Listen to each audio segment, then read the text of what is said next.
So let's begin.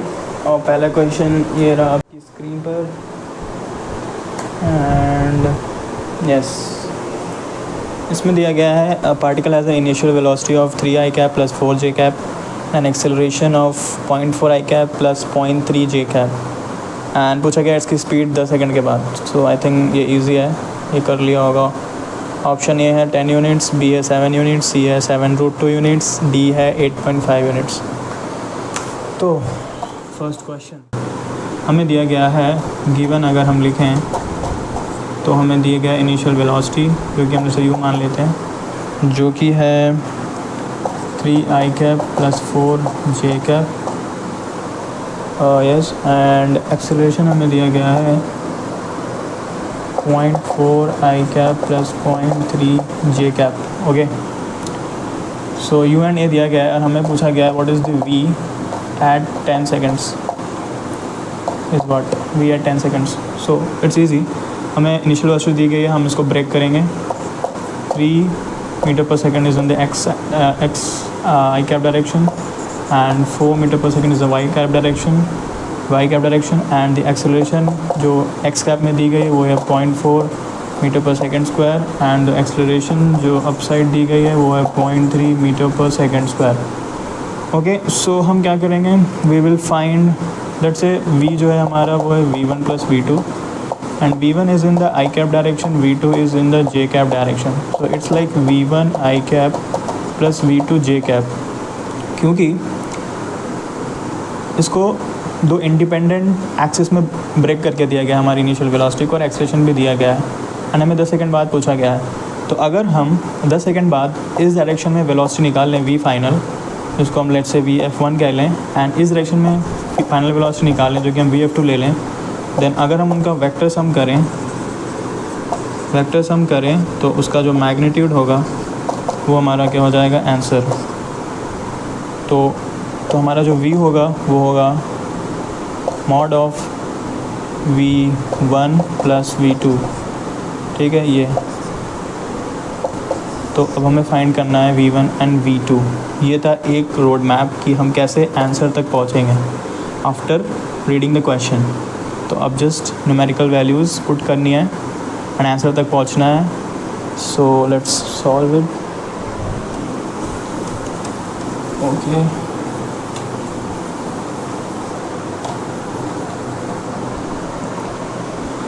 ये इतना था, तो v हो जाएगा u प्लस 80, v1 जो हमारा था जो हो जाएगा 3 प्लस 0.4 इंटू 10 जो कि हो जाएगा 7 मीटर पर सेकेंड। इससे हमारा v2 हो जाएगा 4, यहाँ पे था आई थिंक 0.3 चेक, तो u plus a what is a 0.3 into t, 4 plus 3 equal to 7 metre per second, 7 metre per second. तो अगर हम 7 प्लस 7 जो कि आई कैप में होगा, ये जे कैप में होगा, उसका मॉड निकालेंगे तो हो जाएगा 7√2। आई थिंक ये बेसिक्स आपको बताओगे। तो the answer is 7√2 and the correct option is C. This is the answer. Okay, पहले क्वेश्चन का सॉल्यूशन ये था। Now will move forward to second question जो कि आएगा आपके स्क्रीन के ऊपर अभी।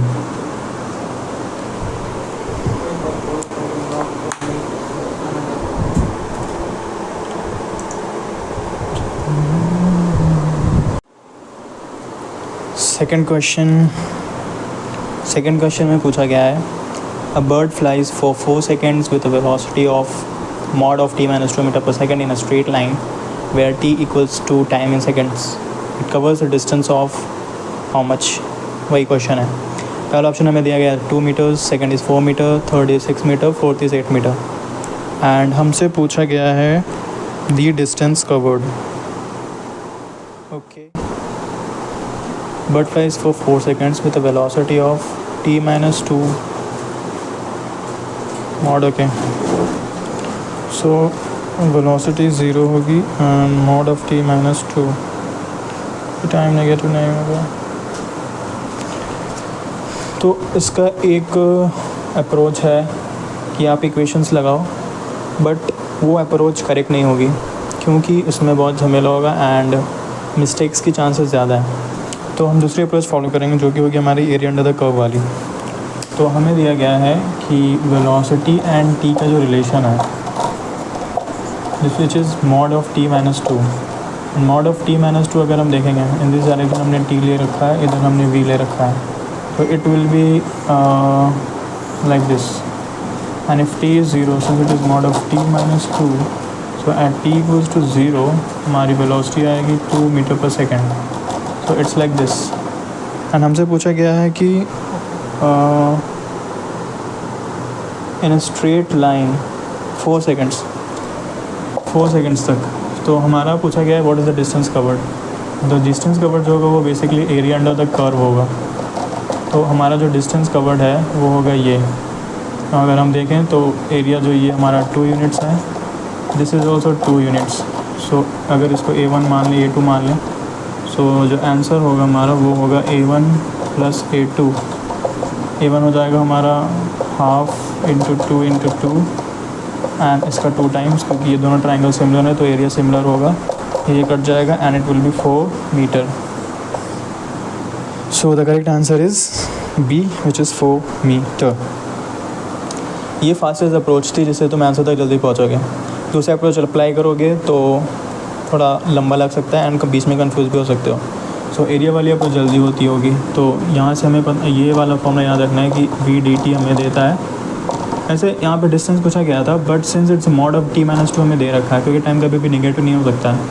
तो यहाँ पे एक्चुअली क्या हो रहा है, ये आगे जा रहा है बंदा, इसकी वेलोसिटी कम हो रही है, 0 हो रही है, फिर उठ रही है, तो वेलोसिटी पॉजिटिव है, वेलोसिटी नेगेटिव नहीं हुई। That is correct, but distance and displacement same होगा। तो हमें अंडर ये देता है area under the curve of the V T curve हमें देता है, डिस्प्लेसमेंट देता है, बट यहाँ पे displacement equal to distance same है, तो आंसर हमारा सेम आएगा विच इज़ 4 मीटर, क्योंकि ये हमारा आंसर है। ये था हमारा सेकंड क्वेश्चन। होप कि हो गया होगा। Let's move on to third.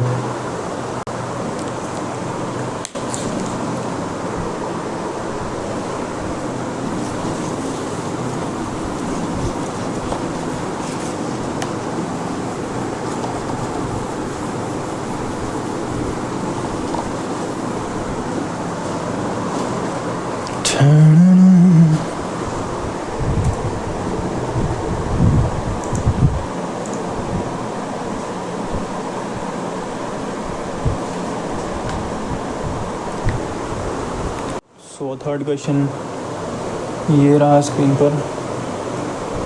इसमें बेसिकली ये है कि a particle has an initial velocity of 9 metre per second due east and a constant acceleration of 2 metre per second square due west. The distance covered by the particle in the 5th second of its motion is. Distance पूछा गया है तो इसको ध्यान से करना है। First option is 0, second is B, second is 0.5 metre, third is 2 metre and D is none of this. So pause the video and solve it. Hope you get it right.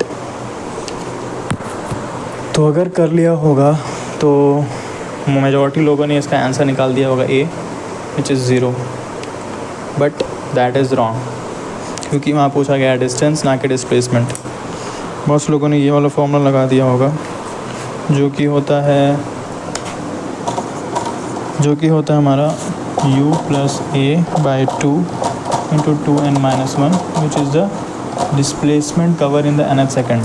अगर हम इसको अप्लाई करेंगे तो हमें तो u दे रखा है जो कि है u is 9 metre per second and a is -2 metre per second square, because this is in east direction, this is in west direction. अगर हम इसको इसमें पुट करेंगे तो this is 9 plus a is -2 by 2 into 5th second में पूछा गया है 5th second 2 into 5 minus 1, this is 9 minus this will be 9, ये हो गया 0। डिस्प्लेसमेंट इज़ 0, क्योंकि यहाँ पे क्या हो रहा है, जैसे जैसे हम आगे जा रहे हैं हम यहाँ पे पहुँच रहे हैं एंड एग्जैक्टली एट 4.5 सेकेंड पे हमारी वेलोसिटी 0 हो रही है, कि हमारी इनिशियल वेलोसिटी थी 9 मीटर पर सेकेंड जो कि इस डायरेक्शन में थी, बट उसी टाइम पे हमें पीछे को रिटार्डेशन भी मिला था 2 मीटर पर सेकेंड स्क्वायर का। तो धीरे धीरे जैसे हम आगे जाएंगे हमारी वेलोसिटी कम होते जाएगी एंड एक टाइम पे ऐसा आएगा जहाँ पे हमारी वेलोसिटी क्या हो जाएगी 0, एंड वहीं से हमारी पॉइंट क्या होगा, वो पॉइंट क्या होगा, वहाँ पे जो हमारी गाड़ी घोड़ा जो भी होगा वो वहाँ से मुड़ के वापस आ रहा होगा। तो बेसिकली जितना उसने 4 to 4.5 सेकेंड के बीच में कवर करा होगा डिस्टेंस, उतना ही वो 4.5 से 5 सेकंड के बीच में कवर करेगा। एंड सिंस इन दो टाइम्स के बीच में उसकी initial and final position same है, तो यहाँ पे हमारा डिस्प्लेसमेंट ज़ीरो आ रहा है। बट हमसे पूछा गया है डिस्प्लेसमेंट, नहीं डिस्टेंस पूछा गया है, जो कि होगा, अगर हम इसको डी मान लें, जो हमें डी माना है 4 से लेके 4.5 तक को हमने डी मान रखा है डिस्टेंस, तो जो हमारा डिस्टेंस होगा कवर्ड होगा वो होगा डी फाइनल होगा 2 टाइम्स ऑफ डी। ओके, तो अगर हम इस डी को फाइंड कर लें तो हमारा आंसर आ जाएगा।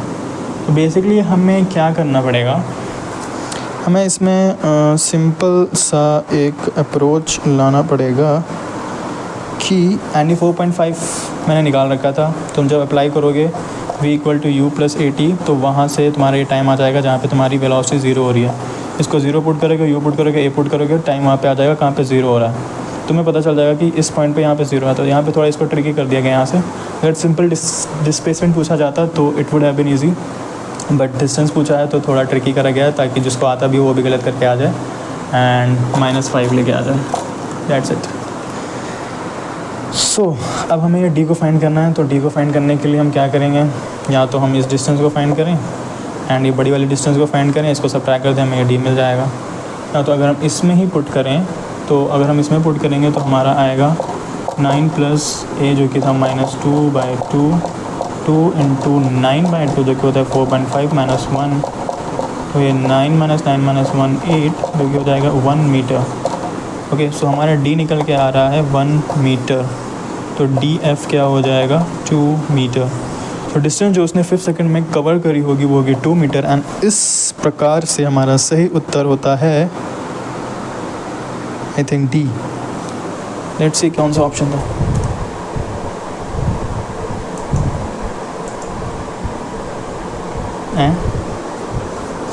आई थिंक कुछ झमेला कर दिया। u इज़ 9, u प्लस ए,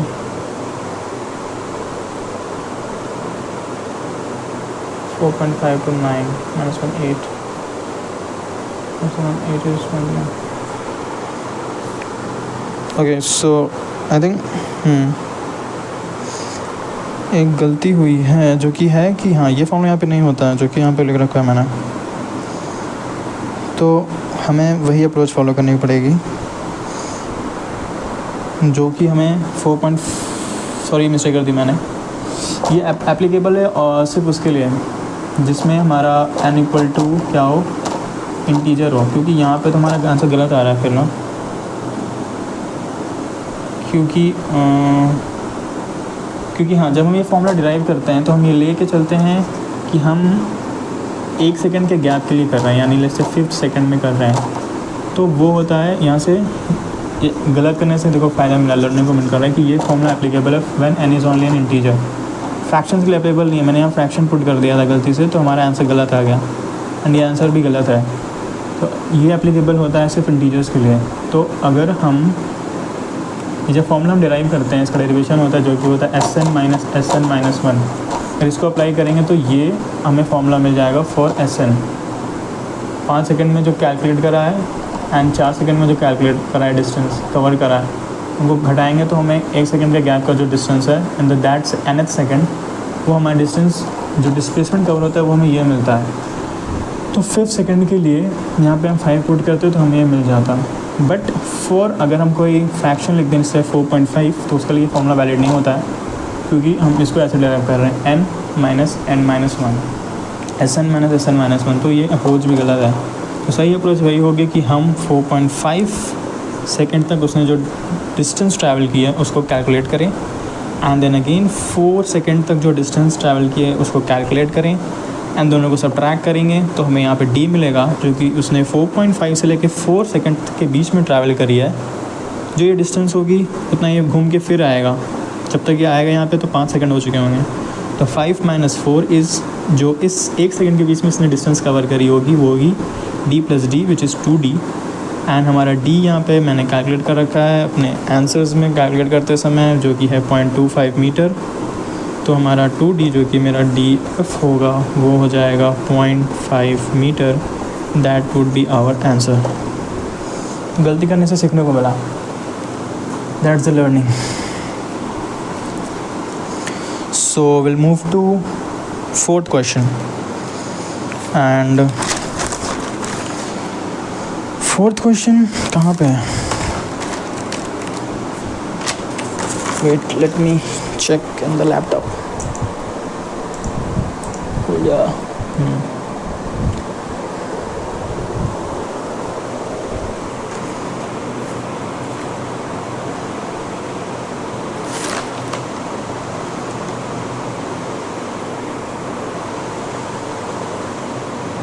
तो फोर्थ क्वेश्चन आपके स्क्रीन पे ये रहा.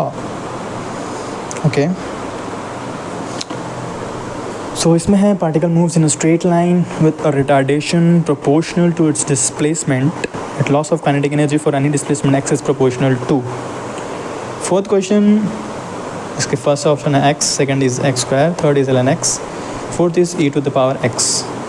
वीडियो को पॉज करो एंड राइट आंसर तक पहुंचने की कोशिश करो with the right concept. Wrong concept के साथ पहुंचोगे राइट आंसर पे तो आगे जाके दिक्कतें होंगी. होप हो गया होगा एंड लेट्स मूव. ओके, सो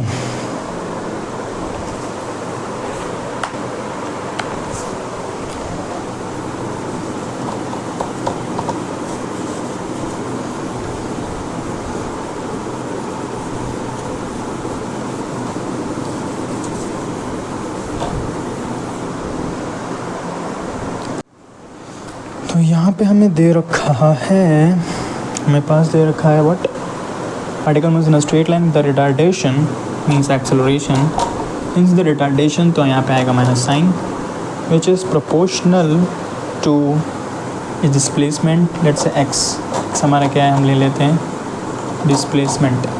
ये प्रोपोर्शनल था, एक्चुअल में it's like this, a equal to minus x. जब हम प्रोपोर्शनल साइन हटाएंगे इक्वल टू लगाएंगे तो there will be some constant. So let's say a is our minus kx. This is given and पूछा हुआ है loss of kinetic energy for any displacement x is proportional to. यानी हमसे अगर इसको हम मैथमेटिकली मॉडल करना चाहें तो पूछा loss of kinetic energy. So basically there was some k i के एफ, के आई से के एफ तक जाने में कुछ लॉस हुआ होगा. There would have been some change in the kinetic energy. Let's say that is delta के ई, जो कि बेसिकली होगा k final minus k initial. And उसके बाद ये पूछा है कि loss of kinetic energy for any displacement x, किसी भी डिस्प्लेसमेंट एक्स के लिए, एक्स आई से लेके ये एक्स एफ तक जा रहा है. यहाँ पे इसकी काइनेटिक एनर्जी के आई होगी, के एफ होगी. तो मैथमेटिकल मॉडल करते समय हमसे पूछा गया है loss in kinetic energy delta के E for any displacement X. X हमने डिस्प्लेसमेंट मान रखा है तो हो जाएगा डेल्टा एक्स. सो बेसिकली हमसे पूछा जा रहा है डेल्टा के ई अपॉन डेल्टा एक्स, यानी what is the loss in kinetic energy for any change in x. तो यहाँ पे हमारा बेसिकली कैलकुलस आ जाता है. जैसे हम लिखते हैं ना d y upon D x, तो इसको हम कैसे कहते हैं, इसको समझते हैं कैसे हैं कि एक्स में चेंज होने के कारण वाई में कितना चेंज आ रहा है. यानी जैसे जैसे हम एक्स को चेंज कर रहे हैं हमारा वाई उस प्रकार से कैसे चेंज हो रहा है. तो बेसिकली वो उसने एक वर्ड प्रॉब्लम की तरह दे दिया है, what is the change in kinetic energy for any change in x. So basically it's delta के ई अपॉन डेल्टा एक्स. यही हमारा होगा फाइनल आंसर, जो इसके प्रोपोर्शनल होगा वो हम लाएंगे. सो काइनेटिक एनर्जी हमारी क्या होती है, हाफ एम वी स्क्वायर. अगर मैं इसको और अच्छे से लिख दूंगा तो ये हो जाएगा बेसिकली डी के ई upon D x for any instantaneous change. तो अगर हम यहाँ पे डी के ई निकालें तो वो होगा डी के ई अपॉन डी एक्स, तो वो हो जाएगा half M.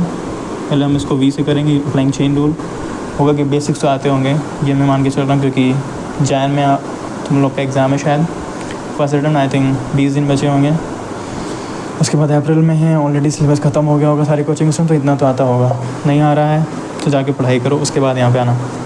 Delta k upon delta d k upon D x निकालेंगे तो that's half m d v square upon D x करेंगे, लेकिन हमें चैन रूल लगाएंगे तो ये हो जाएगा basically half m two v D we upon D x. What is this? अगर तुम्हें पता होगा तो हमारा एक्सेलरेशन होता है d we upon D t, इसको ऐसे लिखते हैं। But if v is a function of x, function of x means a function of displacement, तो हम टी से डायरेक्टली डिफरेंशिएट नहीं करते बिकॉज वी हमारा एक्स में एक्सप्रेस हो रखा है। तो हम क्या करेंगे, पहले उसको एक्स से डिफरेंशिएट कर देते हैं अप्लाइंग चेन रूल, एंड यहाँ पे हम मल्टीप्लाई डिवाइड कर देते हैं बेसिकली। तो d v by d x and d x upon D t हमारा क्या होता है, वी को तो हम ऐसे लिखते हैं ना भैया, D x upon D T, तो ये तो हो गया V and D we upon D X. So हमारा यहाँ से ए का फॉर्मूला निकल के आ जाता है V D we upon D x. तो that is this is what, this is given A. तो अगर हम टू और टू को कैंसिल करें तो ये हो जाएगा एम ए, जो कि हमारा नॉर्मल भी होता है विच इज़ एफ, वहाँ से आता है पी से आता है, तो हमारा ये एम ए आ रहा है बेसिकली। तो m a and acceleration is हमें गिवन रखा है that which is proportional to x, acceleration is proportional to x, तो हमारा एफ भी प्रोपोर्शनल टू एक्स होगा। This is equivalent to this statement which is equivalent to this statement, so the correct answer would be x. But book में उन्होंने x square दे रखा था, मैंने बहुत सोचा कि कैसे आ रहा होगा, मुझे तो यही आंसर मिला। अगर तुम्हारी कोई अलग अप्रोच है तो कमेंट सेक्शन में उसको लिख देना and I will check it, but मेरी अप्रोच से I am reaching to x.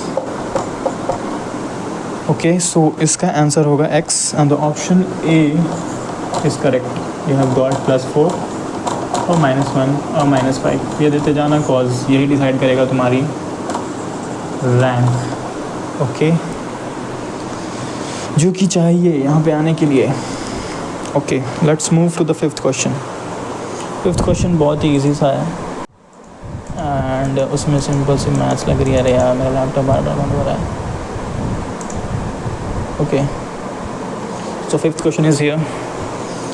For a particle moving along a straight line, the displacement x depends on time t as some expression हमसे पूछा गया है ratio of its initial acceleration to its initial velocity. Initial acceleration, initial velocity, ये दो keywords हैं, अगर इनको miss करोगे तो आंसर तक नहीं पहुँचोगे। अगर इनको पकड़ लोगे then you will reach to the answer. पहला ऑप्शन है alpha and beta, second is beta and gamma, and C is alpha and gamma and D is alpha. Video को पॉज करो एंड करेक्ट आंसर तक पहुंचने की कोशिश करो with the correct concept, क्योंकि wrong concept is temporary, exam में धोखा दे देगा। फिफ्थ क्वेश्चन हमारा ये रहा, जिसमें हमें एक्स दे रखा था बेसिकली। हाँ, एक्स दे रखा था as alpha t cube plus beta, समझ आ रहा होगा, beta t square plus gamma t plus alpha beta gamma and delta, and this is my delta. Okay, and पूछ रखा है the ratio of initial acceleration to its initial velocity. Initial acceleration means acceleration basically क्या होता है, d two x upon D T square, this is acceleration. And अगर initial acceleration निकालना है तो we will put T equal to 0, means जब हमारा ये पूरा चालू हो रहा था सिस्टम तो उस समय हमारा एक्सेलरेशन क्या था, वहीं पे हमें v जो होता है वो होता है D x upon D T, which again it's हमें पूछा गया इनिशियल, तो will put T equal to 0। अगर हम इसका रेशियो ले लेंगे तो that will be our answer, है ना, because it's asked for acceleration to velocity. Acceleration D two X by D T square, तो हम पहले D x upon D T निकालेंगे, D x upon D T निकालेंगे तो वो हो जाएगा मेरा 3 alpha T square plus beta 2 beta T plus gamma. Okay, now ये तो मैं स्लो कर रहा हूँ, तुम्हें एग्ज़ाम में तेज़ करना है, जल्दी करना है, क्योंकि it's of 180 minutes exam. Okay, थोड़ा सा ज्ञान दे देते हैं यहाँ पे मोटिवेशन का, कैसे पेपर मैनेज करना है। 180 मिनट है, इसमें तुम्हें फिज़िक्स सॉल्व करनी है, केमिस्ट्री सॉल्व करनी है, मैथ सॉल्व करनी है। ओके, द ईजीएस्ट पार्ट जो हमारा होता है वो होता है हमारा केमिस्ट्री, एंड जो हमारा टफेस्ट माने, मैं ईजी और टफ डिफाइन कर रहा हूँ based on time it takes to solve the whole set of question in of one subject. तो अगर हम उस सेंस में इजी की बात करें तो that is our chemistry, medium की बात करें that is our physics, and हमें थोड़ा हार्ड लेवल पे चला जाएगा होगा मैथ्स, क्योंकि मैथ्स में 1 मिनट कोई दरवाज़ा खटखटा रहा है। Okay, so we are back. तो हम कहाँ पे थे? हाँ, फिज़िक्स केमिस्ट्री मैथ्स 3 सब्जेक्ट्स होंगे, जिसमें सबसे इजी मैथ्स होगा, मीडियोकर फिज़िक्स होगा, थोड़ा टफ लेवल पे मैथ्स चला जाएगा, क्योंकि मैथ्स में आपको पता भी है अगर कैसे पहुंचना है आंसर तक, तो इट विल टेक टाइम, क्योंकि maths is all about computing. अगर आपको आंसर पता है और उसमें टाइम लगता है। तो 180 में से मैंने जैसे करा था 40 मिनट आपको केमिस्ट्री को देने हैं, 60 मिनट फिज़िक्स, 80 मिनट मैथ्स। इस इशू से जाएंगे तो हमारे 25 अगर क्वेश्चन आ रहे हैं तो इट विल बी 60/25, जो कि ऑलमोस्ट हमारा बन जाता है लाइक 2 मिनट के आसपास का, 2 point something, it's like 2.4 minute और क्वेश्चन मिलेंगे फिज़िक्स के लिए। आगे मैथ्स केमिस्ट्री की वीडियोस भी आ सकती हैं, डिपेंड करता है। फिज़िक्स के लिए 2.4 सेकेंड्स ही 2.4 मिनट्स ही रहेंगे। तो आपको ऐसे जल्दी करना है। मैं तो यहाँ एक्सप्लेन करने के चक्कर में आपको थोड़ा समझा रहा हूँ कि कैसे पहुँचना है आंसर तक, क्योंकि आपकी accuracy matters more than your what speed. अगर स्पीड ऑफ लाइट से भी पेपर सॉल्व करा एंड यू लैक एक्यूरेसी, तो आपके -इन्फिनिटी आएंगे स्पीड ऑफ लाइट से सॉल्व करने पे भी। और अगर स्लो सॉल्व करा एंड 75 में से 60 भी सही क्वेश्चन ला लिए एंड 15 छोड़ के आया, the best option is to leave the question which you don't know the answer about. 60 सही करें तो 60 × 4 it's 240 marks and you have got 99.5 plus percentile, maybe 99.9 something like that. तो ऐसे होता है। ओके, थोड़ा ज्ञान की बात हो गई। Let's come back to our question which was this. तो अगर हम इसको फर्स्ट टाइम डिफरेंशिएट करेंगे that will be 3α_t² + 2βt + gamma, and its initial velocity पूछेंगे, t को 0 पुट करेंगे, this will go to 0, this will go to 0, we will be remaining with gamma. तो अगर AI/BI हम करेंगे तो VI हमें पता चल गया that is gamma. Okay, now यहाँ से हमको A तक भी पहुँचना है, तो हम इसको एक बार फिर से डिफरेंशिएट कर देंगे। It's just another differentiation, double differentiation of x to reach A। तो फिर से डिफरेंशिएट करेंगे तो ये हमारा क्या बन जाएगा, यहीं से समझ लेना, 6α_t + 2β। अगर t को फिर से 0 पुट करेंगे which will go to 0 cause t 0 है, तो हमें मिलेगा 2β। तो हम यहाँ पुट करेंगे which is our initial acceleration, initial velocity, ratio is beta 2β/गामा। तो रेशियो किस पे डिपेंड कर रहा है, बीटा एंड गामा पे। What is our right option? Right option होगा इसमें बीटा एंड गामा होगा, देख लो अपना, which is option B. So option B is correct. अपने आपको +4 -1 तो नहीं होता है, -5 होता है एक्चुअल में। सो +4 -1 और 0 देते चलना। अगर क्वेश्चन हो रहे हैं तो it's fine. And JEE Mains में आई डोंट नो इससे टफ जाएंगे कि नहीं जाएंगे, बट अभी तो 5 ही क्वेश्चन हुए, अभी 10 क्वेश्चन बचे हैं। एंड ये थोड़े मैथमेटिकल क्वेश्चंस थे, आगे थोड़े कंसेप्चुअल क्वेश्चंस हैं जो कि चेक करेंगे आपके अंडरस्टैंडिंग ऑफ द सब्जेक्ट, जो कि सबसे इंपॉर्टेंट होता है, क्योंकि यहाँ पे तो हम इक्वेशन लगा के आंसर निकाल लेते हैं जेईई मेंस में। अगर अंडरस्टैंडिंग नहीं है तो एडवांस में लटक जाएंगे। Okay, so let's move on to 6th question, जो कि आपकी स्क्रीन पर ये रहा।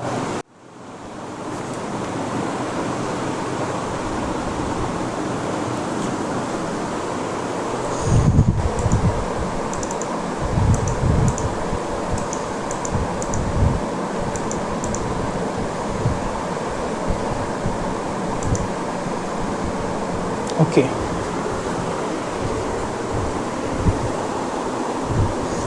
Sixth question is basically from the top of a tower, a stone is thrown up and it reaches the ground in time t1. And a second stone is thrown down with the same speed and it reaches the ground in time t2. A third stone is released from rest and it reaches the ground in time t3. So basically 3 time दे दिए हैं, बता दिया है कौन सा time किस event को relate कर रहा है। 3 इवेंट हुए हैं। पहले इवेंट में हमने अपनी बॉल, स्टोन जो भी बॉल स्टोन जो भी है उसको फेंक दिया है ऊपर विथ वेलोसिटी v। दूसरे इवेंट में हमने अपनी बॉल को सेम हाइट से फेंक दिया है नीचे with an velocity v। Third event में हमने अपनी बॉल को सिंपली छोड़ दिया है विथ इनिशियल वेलोसिटी 0। पहले में ऊपर फेंका v से, this is our first case. दूसरे में नीचे फेंका with v, this is our second case. And third में हमने सिंपली बिना किसी वेलोसिटी के जस्ट छोड़ दिया so that it free falls under gravity, because gravity हमेशा है। It's because of what? A hole. Okay, hole basically क्या? It's because of GTR, general theory of relativity given by Einstein. Okay, ये थोड़ा पता है, ये सब यूट्यूब वीडियो देखा हमने तुमने शायद, तो ठीक है। तो ये हमारे नीचे आ रहा है, तो this is our third case. यहाँ पे हमारा T1 लिया, यहाँ पे हमारा T2 लिया, यहाँ पे हमारा T3 लिया। एंड ऑप्शंस में दे रखा है कुछ relation between T1, T2 and T3। So we have to find the right relation between T1, T2 and T3। So video को पॉज करो एंड सॉल्व करो, क्योंकि मैंने एक्सप्लेन कर दिया है क्वेश्चन। एग्ज़ाम में एक्सप्लेन करने के लिए कोई नहीं मिलेगा, तो इसको सॉल्व करो जब तक मैं पानी पीता हूँ।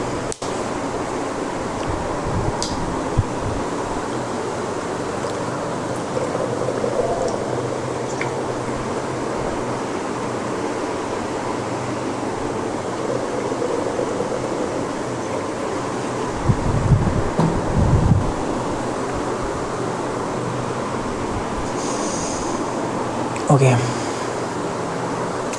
ये थोड़ा मैथमेटिकल क्वेश्चन है। हमें एक रिलेशन फाइंड करना है एंड 4 रिलेशन दे रखे हैं। तो अगर तुक्का लगाओगे तो जीतने की प्रोबेबिलिटी है 1/4।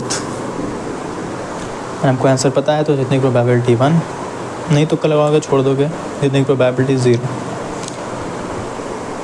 एक्चुअली अगर तुक्का लगा दिया तो -5 के ज़्यादा चांस है। So it's better to leave the question if you don't know the question's answer. तो यहाँ पे हम ऐसे प्रोसीड करेंगे। हम मानेंगे हमने उसको HI से छोड़ा था, क्योंकि हमारा इनिशियल डायग्राम था। ओके, V से ऊपर गया, V से नीचे आया, first case, second case, third में फ्री फॉल करा। तो जब फ्री फॉल करेगा उसका टाइम हम ले लेते हैं T1 यहाँ का, फर्स्ट केस का T1, सेकंड केस का T2, थर्ड केस का T3। ओके, सो यहाँ से जब ये नीचे आएगा v = u + t लगाएंगे, लेकिन दिस डायरेक्शन इज पॉजिटिव। तो यहाँ पे T3 हमारा इनिशियल वेलोसिटी 0 था, v कुछ था, तो v will be upon 1g_T3। Okay,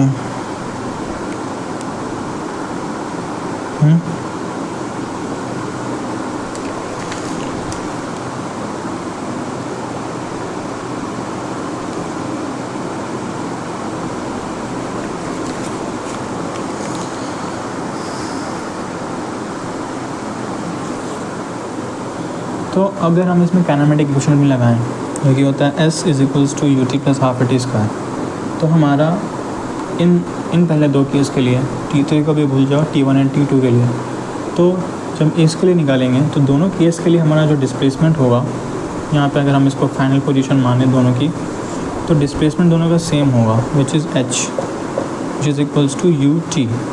अब हमारा u जो दे रखा है, विच इज़ v, क्योंकि हमने एक कंडीशन में ऊपर फेंका है, दूसरे कंडीशन में नीचे फेंका है, तो हमारा जो अगर साइन कन्वेंशन के हिसाब से चलें, नीचे को पॉजिटिव ले रखा है, तो यहाँ पे एक केस में तो आएगा vt, दूसरे में आएगा -vt।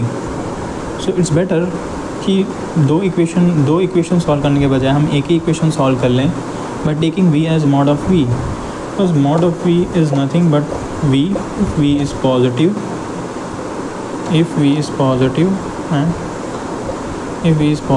and it's -v if v is negative। Okay, तो ये अपना इस हिसाब से यहाँ पे खुल जाएगा, अदर इन +v और -v। तो हम मॉड वी लेके फाइल करेंगे एंड मॉड वी को हम ले लेते हैं व्हाट, यू मान लेते हैं, ठीक है। H is basically equal to U T plus half G T square. अगर हम यहाँ से इस इक्वेशन को फाइंड करेंगे, अभी हमारी क्या बन रही है, ये बन रही है एक क्वाड्रेटिक इक्वेशन। क्वाड्रेटिक इक्वेशन है, इसके दो रूट्स आएंगे t1 एंड t2, जो कि बेसिकली कुछ नहीं, हमारे ये दोनों टाइम होंगे जो कि उसने बोला है कि ये t1 टाइम में पहुँच रही है, t2 टाइम में पहुँच रही है। तो अगर हम इसको अप्लाई करेंगे, इस इक्वेशन को अच्छे से लिखेंगे, तो that will be t square minus 2u/g t naught minus plus minus 2h/g equals to 0। ये होगी हमारी इक्वेशन। यहाँ से हमें क्या निकालना है, t1 और t2। तो हम यहाँ पे लगाएंगे अपना क्वाड्रेटिक t, जो कि होता है माइनस बी, अगर सीधा चार अपन लगाएंगे minus b plus minus under root of b square minus 4ac divided by 2 of a। Okay, इसको अप्लाई करेंगे तो मेरे को जो t1 मिलेगा और t2 मिलेगा, t1 एंड t2 जो हमको मिलेगा वो होगा 2u/g plus and minus 4u square minus 8gh divide by g and इसके ऊपर अंडर रूट। ओके, ये होगा हमारा t। मैच कर लेना एक बार। तो देखो, एक इसमें बड़ा है, एक छोटा है। बड़ा वाला कौन सा होगा, डेफिनेटली उस केस का होगा जिसमें हमने बॉल को ऊपर फेंका था, क्योंकि वो बॉल ऊपर जाएगी पहले, फिर सेम लेवल पे आएगी जहाँ से फेंका था, फिर नीचे की ओर आएगी। एंड दूसरे केस में हमने सीधा नीचे की तरफ फेंक दिया था, तो वो कम टाइम लेगी। तो यहाँ t1 जो होगा हमारा प्लस वाला होगा, जो कि रिफ़र करेगा t1 को। नेगेटिव वाला जो टाइम होगा वो रिफ़र करेगा t2 को। t1 और t2 मिल गया। अगर इसको ध्यान से देखो तो जो हमारा ये t है, जो t1 t2 आ रहा है, ये समथिंग इस फॉर्म में है, a plus minus b. Okay, तो जैसे हमारा t1 ले लें बड़ा वाला प्लस b है, t2 ले लें छोटा वाला a माइनस बी है। इसको देख के एक आइडेंटिटी दिमाग में आ जाती है जो कि बचपन में पढ़ी होगी, कि अगर इन दोनों को मल्टीप्लाई कर दें t1 t2 तो मिल जाता है a plus b into a minus b. Okay, ये एक आइडेंटिटी बन जाती है which is a square minus b square. अगर हम इसको करेंगे तो कुछ आएगा, एंड वो कुछ जो आएगा उसको हम t3 से रिलेट कर सकते हैं, उसको t3 से रिप्लेस कर सकते हैं, एंड वो हमारा क्या ला के दे देगा, इक्वेशन दे देगा between t1 t2 and t3, and that's how we will reach to our solution और आंसर। सोल्यूशन तो यही है, आंसर तक पहुँचेंगे बेसिकली। तो a square minus b square क्या होगा, अगर हम देखें तो 4u square by g square, 4u square upon g square minus ये खुल जाएगा एंड जी नीचे था, बी स्क्वायर में हो जाएगा 4u square by g square minus 8gh upon g square. पर ये और ये कट जाएंगे, माइनस माइनस प्लस हो जाएगा, जी से जी कट जाएगा, we will left with 8h upon G. Okay, 8h upon G आ रहा है, बट ये यहाँ पे नहीं आ रहा है। तो ये इक्वेशन किसी काम की नहीं थी, हमने फालतू में निकाल दी फ्लो में। हमने वही वाली इक्वेशन लगेगी जो कि होगी हमारी h equal to you plus half T square. जब हमने सिंपल इनिशियल वैल्यू से छोड़ा तो हमारा u तो 0 हो गया उस केस में, बट उस केस में जो हमारा h होगा u t 0 हो गया, because u is 0, half G T square G t3 square. तो ये basically 2h upon G is our t3 square. 2h upon G 8h upon G, 2h upon G इसको replace करेंगे तो that will be upon 4 into 2h upon G, and 2h upon G is what t3। ये थोड़ा mess हो रहा है but समझ में आ रहा होगा जैसे वीडियो देख रहे होगे। h अपॉन जी को हम t3 स्क्वायर से रिप्लेस कर देंगे, तो बेसिकली हमारा यहाँ पे t1 t2 जो हो जाएगा वो हो जाएगा 4 टाइम्स t3 स्क्वायर। जब हम इसको अच्छे से लिखेंगे तो हमारा आ जाएगा t3 is under root of nothing but t1 t2 under root of t2। Option में 2 नहीं दे रखा है, पता नहीं क्यों नहीं दिया है, मेरी मैथ्स के हिसाब से तो ये आ रहा है, but general relation is t3 is equal to under root of t1 and t2, जो कि हमारा ऑप्शन बी में था। तो B is our correct answer. And write it down other अगर +4 -5 डोंट गिव -1 गिव -5 और 0 ओके। क्योंकि इससे ये मेंटालिटी बिल्ड होगी it's better to get 0 than get -5 और एक्चुअली -1 क्योंकि तुम +4 को भी -4 में ले जा रहे हो, तुम क्वेश्चन को छोड़ रहे हो, छोड़ने के साथ साथ गलत भी कर रहे हो। यहाँ पे भी 0 की जगह -4 देना चाहिए।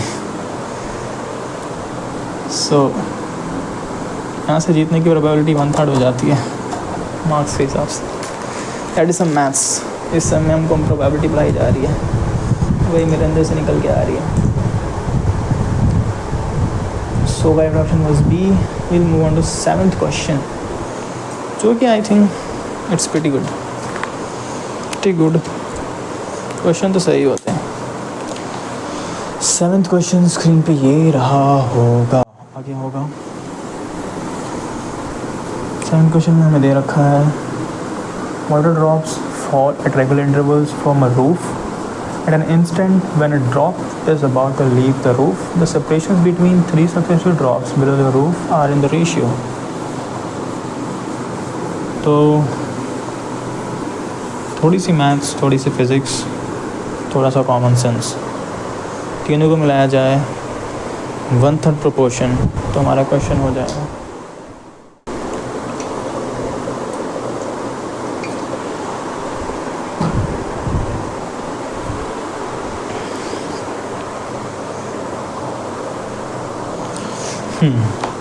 Let's move.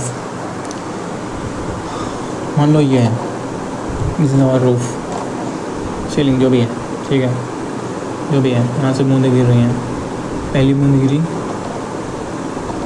ये है फर्स्ट सेकंड, यहाँ पे पहली बूंद है जो कि हमारी सिर्फ गिरने ही वाली है। अब बूंद कैसे बनाते हैं, ऐसे बनती है जैसे भी बनती है। एंड ये हमारा जब पहली बूंद गिर रही थी तो हमने एक फ़ोटो ले ली। दूसरी बूंद जब गिर रही है and it's about to fall, तो हमारी पहली बूंद यहाँ तक कहीं पहुँच गई होगी। ओके, इस आवर सेकंड सेकंड का स्नैपशॉट। एंड जब तीसरी बूंद गिर रही है जो यहाँ पे गिरने वाली है, तो दूसरी बूंद यहाँ आ गई होगी, पहली बूंद जो गिरी थी वो थोड़ा और नीचे आ गई होगी।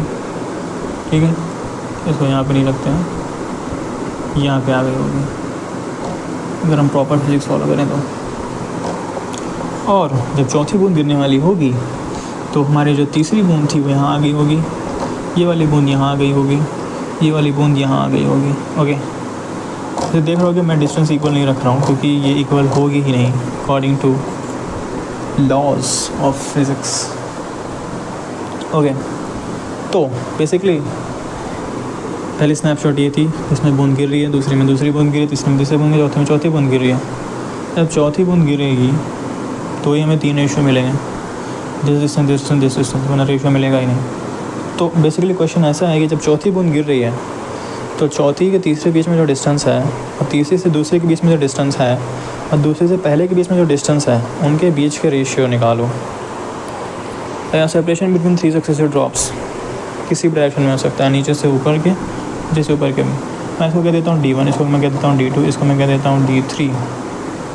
ओके, सो बेसिकली हमें D1 is to D2 is to D3 निकालना है। D1 is to D2 is to D3। ये हमारा कौन सा क्वेश्चन है? This is our 7th question. Okay, D1 is to D2 is to D3। तो हमें H पता है क्या होता है, और जो हमारा डिस्टेंस होता है S इज़ UT + ½ AT²। अगर हम इस पूरे सिनेरियो को ऑब्जर्व करें तो हमारी जो बूंद है उसको इनिशियल वेलोसिटी नहीं दी जा रही है, वो अंडर द ग्रेविटी, उसके अंदर फोर्स लग रहा है ग्रेविटी का, नीचे से धरती माता जो भी अपने उसको अट्रैक्ट कर रही हैं। तो बेसिकली वो ऐसे ऐसे बूंद बन के उनके फिर यहाँ से फाइनली वो गिर जाएगी। ठीक है, गिरेगी ड्यू टू ग्रेविटी, वो गिर रही है तो हमारी इनिशियल वेलोसिटी होगी 0। तो जो हमारा S होगा वो हो जाएगा ½ GT²। तो देखें, ये 1 सेकंड का टाइम है, या 2 सेकंड का टाइम है, या 3rd सेकंड का टाइम है। ओके, या तो हम ये डिस्टेंस मेजर कर लें, या ये मेजर करें और ये मेजर करें, फिर सब्ट्रैक्ट करके निकाल लें, इस अप्रोच से जाएंगे। तो 3 सेकंड में हमारी वो ड्रॉप कितने नीचे जाएगी? S = ½ G3² which is 9। तो it's basically 9g/2 in 3 seconds. 2 second में वही जाएगी 4g/2, 1 सेकेंड में वही जाएगी हाफ जी, वैसे g/2। 4g S3 से हम S2 को सब्ट्रैक्ट करेंगे, 9g - 4g, तो ये हो जाएगा 5g/2, और हम सब लोग 5g यूज़ कर रहे हैं। ओके, और S2 और S1 को सब्ट्रैक्ट करेंगे तो हमें D2 मिल जाएगा, ये हमारा था D3। D2 हमारा हो जाएगा S2 - S1, S2 - S1 which is 3g/2, okay, which is basically D2। D1 क्या हो जाएगा, वही जो पहले सेकंड में फॉलो करिए, which is g/2, D1 is g/2। तो अगर हम इन तीनों का रेशियो ले लें, जो कि हम लेंगे, तो हो जाएगा g/2 is to 3g/2 is to 5g/2, 5g/2। ये गायब हो जाएंगे, तो हमारा जो रेशियो आएगा वो फिर भी 1:3:5। यानी हमारा गैलीलियो फार्मूला से भी आता है, टेक्निकलिटी में से दे रखा है, समझा रखा है, एनसीईआरटी में भी दे रखा है, सब जगह दे रखा है, सारी किताबों में। किताबें पढ़ी होंगी तो पता होगा। सो हमारा करेक्ट आंसर आ जाता है 1:3:5। Okay, so that's how the ratio is. यानी थोड़ा और डीप में जाएंगे तो एक्सप्लेन कर सकते हैं, बट हमें आंसर मिल गया है, जो कि आई थिंक आप लोग के लिए बहुत है। And the correct option is C, +4 -5 -4। ये मेंटेलिटी रखोगे तो आगे बढ़ने में दिक्कत नहीं होगी, अदरवाइज़ दिक्कतें होंगी। Okay, we'll move on to next question, which is 8th question, and एक क्वेश्चन ऐसा है, ये क्वेश्चन इज ट्रिकी, बट इसका भी सॉल्यूशन बुक में गलत दे रखा है मेरे ख्याल से, क्योंकि उसका ऑप्शन जो दे रखा है मैं बताऊंगा। Let's first read the question first. 3 particles A, B and C are thrown from the top of a tower with the same speed। आगे पहला जो पार्टिकल है उसको ऊपर फेंका गया, तो इस थ्रोन स्ट्रेट अप। B को नीचे फेंका गया एंड C को हॉरिजॉन्टली फेंक दिया गया। They hit the ground with speeds VA, VB, VC। और हमें बस 4 इक्वेशन दे दिए हैं, जिनमें हमारा VA, VB, VC के बीच में कोई रिलेशन है, and we need to find the right relation. इसमें there is zero maths.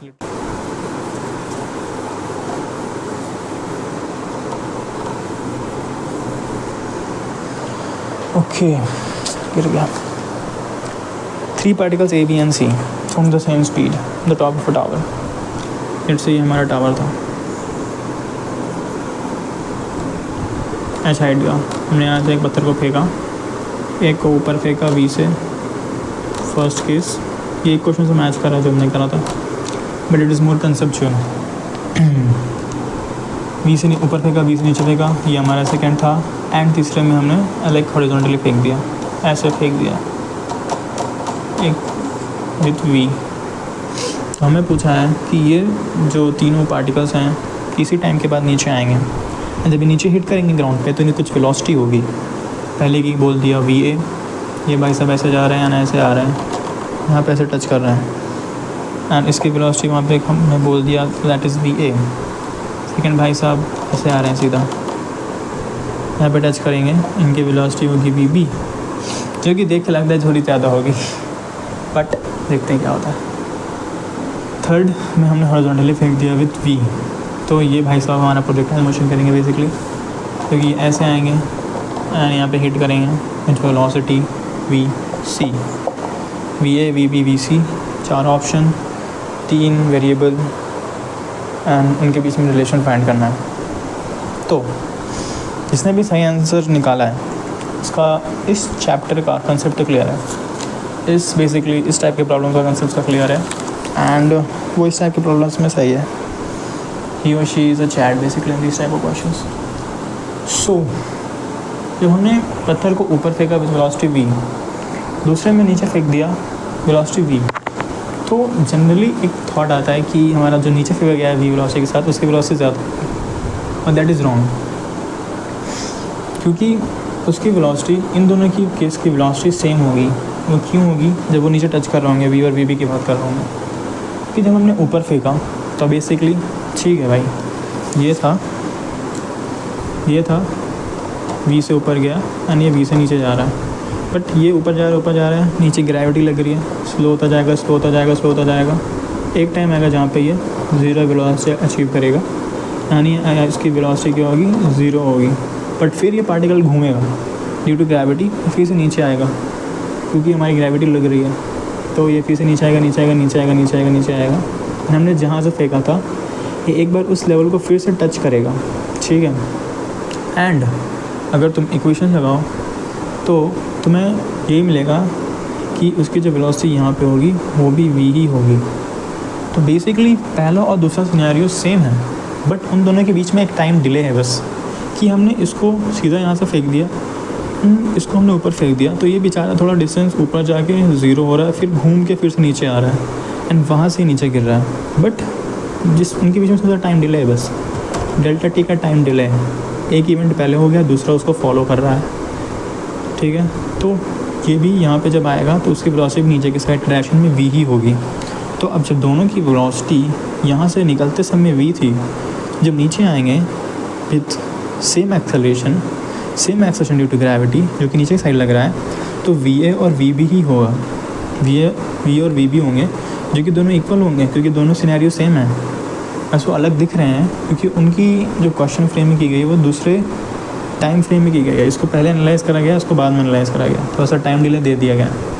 We A and V B तो सेम होगा, तो हमारा V A and V B is equal, V A equals to V B, okay. And हमें V C का find करना है। We सी को हमें हॉरिजॉन्टल डायरेक्शन में दे दी गई है, ठीक है।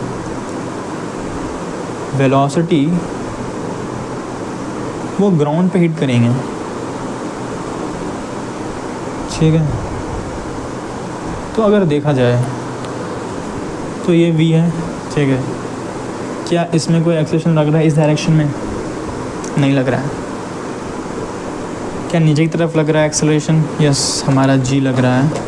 इस डायरेक्शन में v है, there is no acceleration is zero, v velocity is v, यहाँ पे vi हमारा v है, vi हमारा ज़ीरो है। तो बट ये एक्सेलरेशन ड्यू टू ग्रेविटी हमारा फ्री फॉल करेगा एंड इसकी वी फाइनल कुछ होगी कि हम निकाल सकते हैं u plus A T. You हमारे यहाँ से ज़ीरो है, ये ज़ीरो एंड इसे g एंड t, तो विच इज़ gt। तो जब ये बंदा नीचे आएगा, बॉल पार्टिकल नीचे आएगी, तो इसकी वेलोसिटी इन दिस डायरेक्शन होगी gt एंड इसकी इनिशियल वेलोसिटी v थी। There was no acceleration in this direction. हम भी एयर रेजिस्टेंस को कंसिडर नहीं कर रहे हैं, we are taking an ideal case. तो इसकी जो वेलोसिटी v है, अगर उसके साथ कोई छेड़छाड़ नहीं कर रहा है तो वो v ही रहेगा, okay. That is Newton's first law. जो v डायरेक्शन से v वेलोसिटी से मूव कर रही है वो मूव करती रहेगी, जो रुका है वो रुका रहेगा।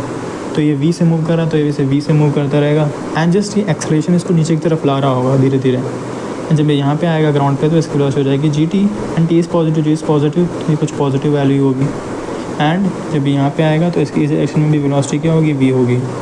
जब दोनों का वेक्टर सम करेंगे तो बेसिकली वो इस डायरेक्शन में कुछ आएगा। And since both are positive, आज हम ऐड करेंगे तो that will be v square g square t square, हाँ, v square plus g square t square, yes, under root, जो कि बेसिकली इससे तो बड़ा ही होगा था।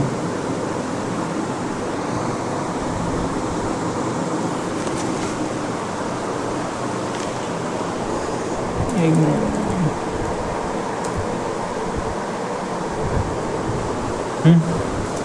इसमें हमने ऐड कर रखा है तो क्लियरली दिख रहा है कि ये बड़ा है। तो वी ए वी बी तो सेम है, बट वी सी जो है वो इन दोनों से बड़ा है क्योंकि इसमें कुछ कंपोनेंट ऐड हो रहा है। देखो, ये एक वेलोसिटी थी, अगर तुम इसमें इस डायरेक्शन में करोगे तो कुछ ऐड ही करेगी वो, ठीक, सबट्रैक्ट नहीं कर रही अभी, ऐड कर रही है। इस डायरेक्शन में करोगे तो अब वो सबट्रैक्ट कर रही है, कुछ अपोजिट डायरेक्शन में भी आ रही है एंड कुछ वेक्टर सम हो रहा है। बट 90 डिग्री पे करने पे हमारा मैग्नीट्यूड बढ़ेगा ही, क्योंकि लेट से मैंने 2 लिया इस डायरेक्शन में, 2 लिया इस डायरेक्शन में, तो हमारा क्या जाता है 2√2, इसलिए 2 × 1.4 विच इज़ बेसिकली 2.8 समथिंग। अगर हम 1.4 लेके चलें तो बेसिकली इंडिविजुअल से बड़ा है, तो 90 डिग्री यहाँ से, तो ये तो इससे बड़े होगा, v से बड़ा होगा। तो सिंस ये ओह सॉरी, क्या हमने तो v भी तो फाइंड ही नहीं करा। v is equals to V final का हो जाएगा v प्लस जी तो यू प्लस जी टी। ठीक है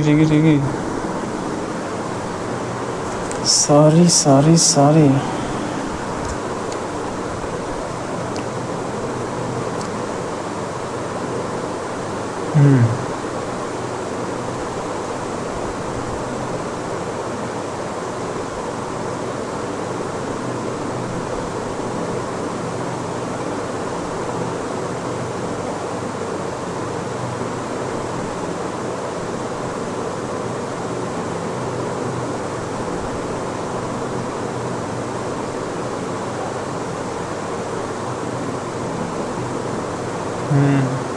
ठीक ही था यार, तो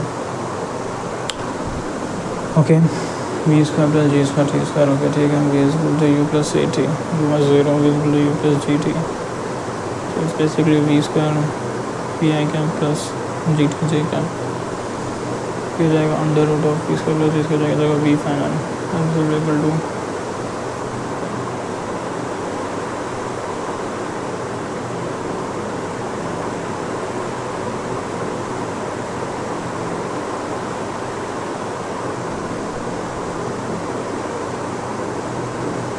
इसका आ रहा है v प्लस जी टी, इसका आ रहा है V square G square T square under root. Okay, तो अब इसमें हमें ये देखना है कि इन दोनों में कौन सा बड़ा है। अगर हम इसको ये हाइपोथेसिस लेके चलें, ओके वेट, थोड़ा सा प्यास लग गई।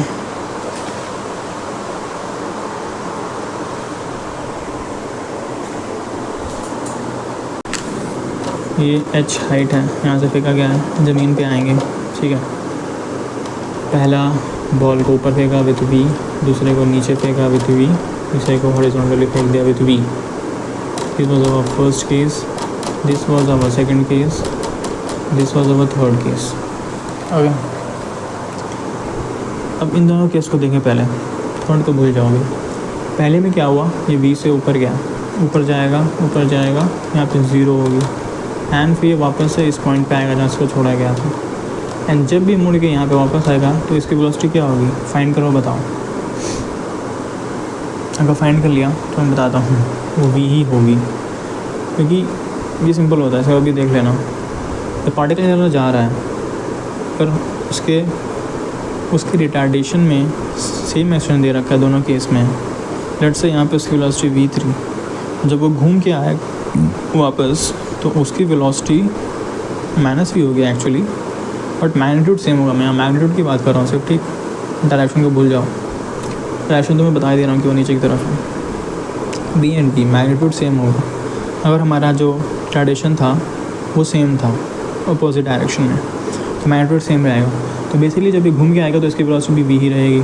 तो ये दो केस क्या हो गए, आइडेंटिकली हो गए कि हमने पहले बॉल को भी v से नीचे छोड़ दिया, बस कुछ समय बाद आया वो वहाँ पे, ठीक है। तो जब दोनों बॉल को सेम वेलोसिटी से नीचे छोड़ा है तो v फाइनल क्या होगा, v प्लस जी टी, दोनों का vf1 vf2 दोनों सेम हो गए। जब वो यहाँ टच कर रहा है va से, दूसरा वाला टच कर रहा है vb से, तो हमारा ऐसे va इक्वल टू vb आ जाता है, ठीक है। तीसरे का केस एनालाइज करते हैं एंड उसका मैग्नीट्यूड क्या था, ये होता है v प्लस जी टी इस डायरेक्शन में सिर्फ इन द वाई डायरेक्शन। तीसरा केस अलग है जिसमें हमने हॉरिजॉन्टल फेंक दिया v डायरेक्शन से, ठीक है। अब हॉरिजॉन्टल डायरेक्शन में कोई एक्सेलेरेशन तो है नहीं, ये रेजिस्टेंस को नेगलेक्ट कर आइडियल केस मान रहे हैं। तो ये इधर v से ही गया, नीचे ही हमारा g लग रहा था, ठीक है। तो जब ये नीचे आएगा हम इस इक्वेशन का अप्लाई करें v equal to you plus G T, तो u प्लस जी टी में हमारा u क्या था, 0 था। तो हमारा 0 तक नीचे डायरेक्शन को हमने कोई वेलोसिटी दे नहीं रखी थी, जी टी था। जब यहाँ पे आएगा तो इसकी इस डायरेक्शन में वेलोसिटी क्या हो जाएगी, जी टी। एंड यहाँ पे हमारा टाइम भी सेम नहीं है, यहाँ पे हमारा t1 होगा, यहाँ पे हमारा t2 होगा। v plus G T one G T two, and जब ये डायरेक्शन में मूव करेगा तो जब यहाँ पे भी आएगा तो इसकी वेलोसिटी भी ही होगी। तो इसका वेक्टर सम लेंगे तो वो इस डायरेक्शन में आएगा, जो कि होगा under root of V square plus G T two square. Okay, G T one and T two. अब हमारा टी वन हमें यहाँ पे फाइंड करना पड़ेगा। तो अगर हम टी वन को फाइंड करने जाएंगे, okay, T one T two के बीच में भी एक रिलेशन फाइंड करना पड़ेगा।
Let's continue.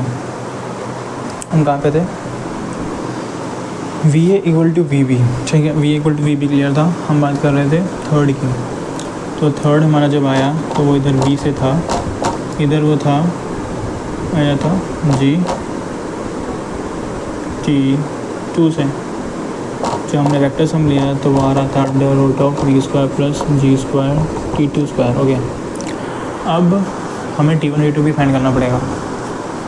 तो अगर हम इन दोनों को मिलाएं कि हमें इसको और इसको मिलाना है, देखना है दोनों में कौन सा बड़ा है, छोटा है, या दोनों इक्वल हैं, क्या है।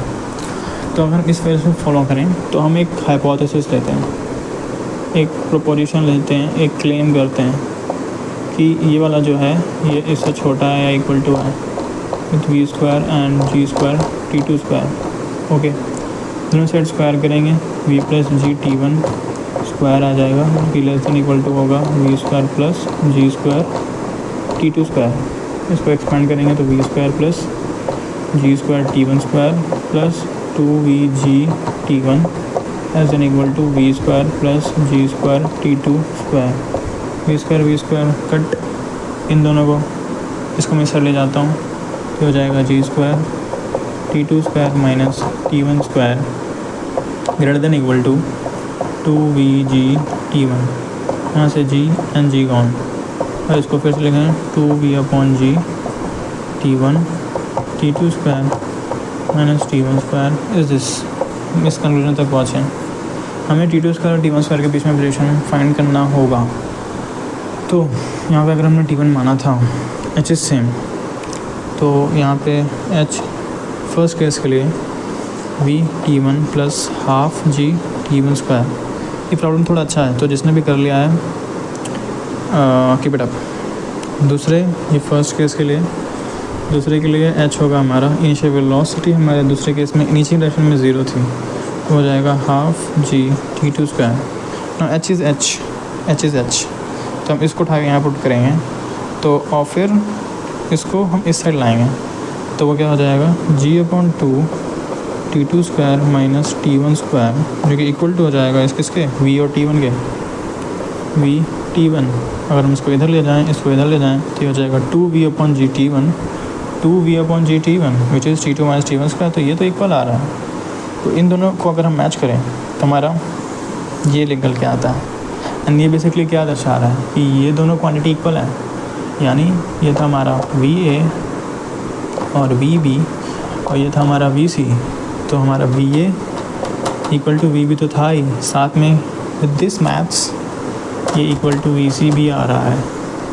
बट जनरली जब हम सोचते हैं तो हमें लगता है कि जो हमारा वी सी होगा वो बड़ा होगा, क्योंकि हम ये कंसिडर करना भूल जाते हैं, ये मैथ्स लगाना भूल जाते हैं, सोचते हैं कि ओके ये तो वी ए से वी से गिर रहे थे तो इन दोनों को सेम आ गई, ठीक है।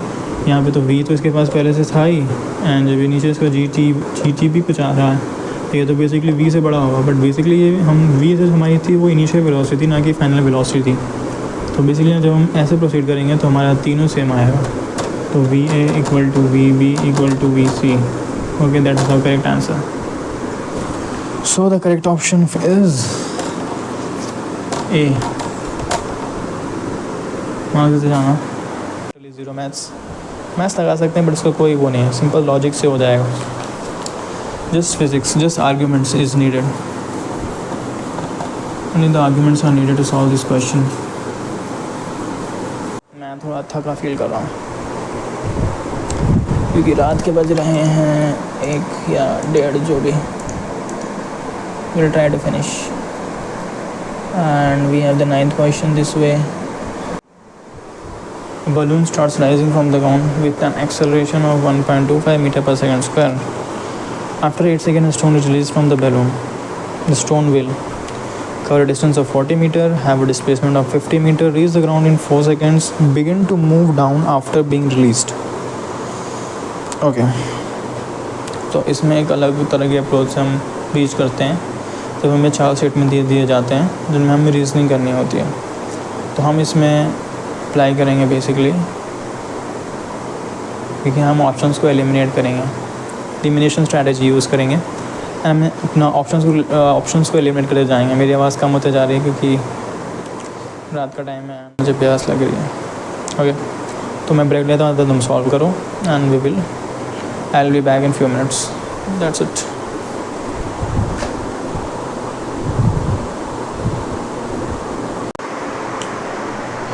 Okay, so I'm back after the next day, actually the same day, but classes के बाद, and हमारा 9th क्वेश्चन चालू होगा अब। The 9th क्वेश्चन ये रहा होगा, स्क्रीन पे आ गया होगा। The question is, a balloon starts rising from the ground with an acceleration of 1.25 meter per second square. After 8 seconds, a stone is released from the balloon. The stone will cover a distance of 40 meter, have a displacement of 50 meter, reach the ground in 4 seconds, begin to move down after being released. Question तो मैंने repeat कर दिया था पहले ही, but अब हम solution discuss करेंगे। Hope कि सॉल्यूशन कर लिया होगा आप लोगों ने, बट मेरा सॉल्यूशन कहाँ गया? जस्ट अ सेक, अरे कहाँ गया? ओके, वही कॉपी मैंने बैग में रख ली थी। Hold on. ओके,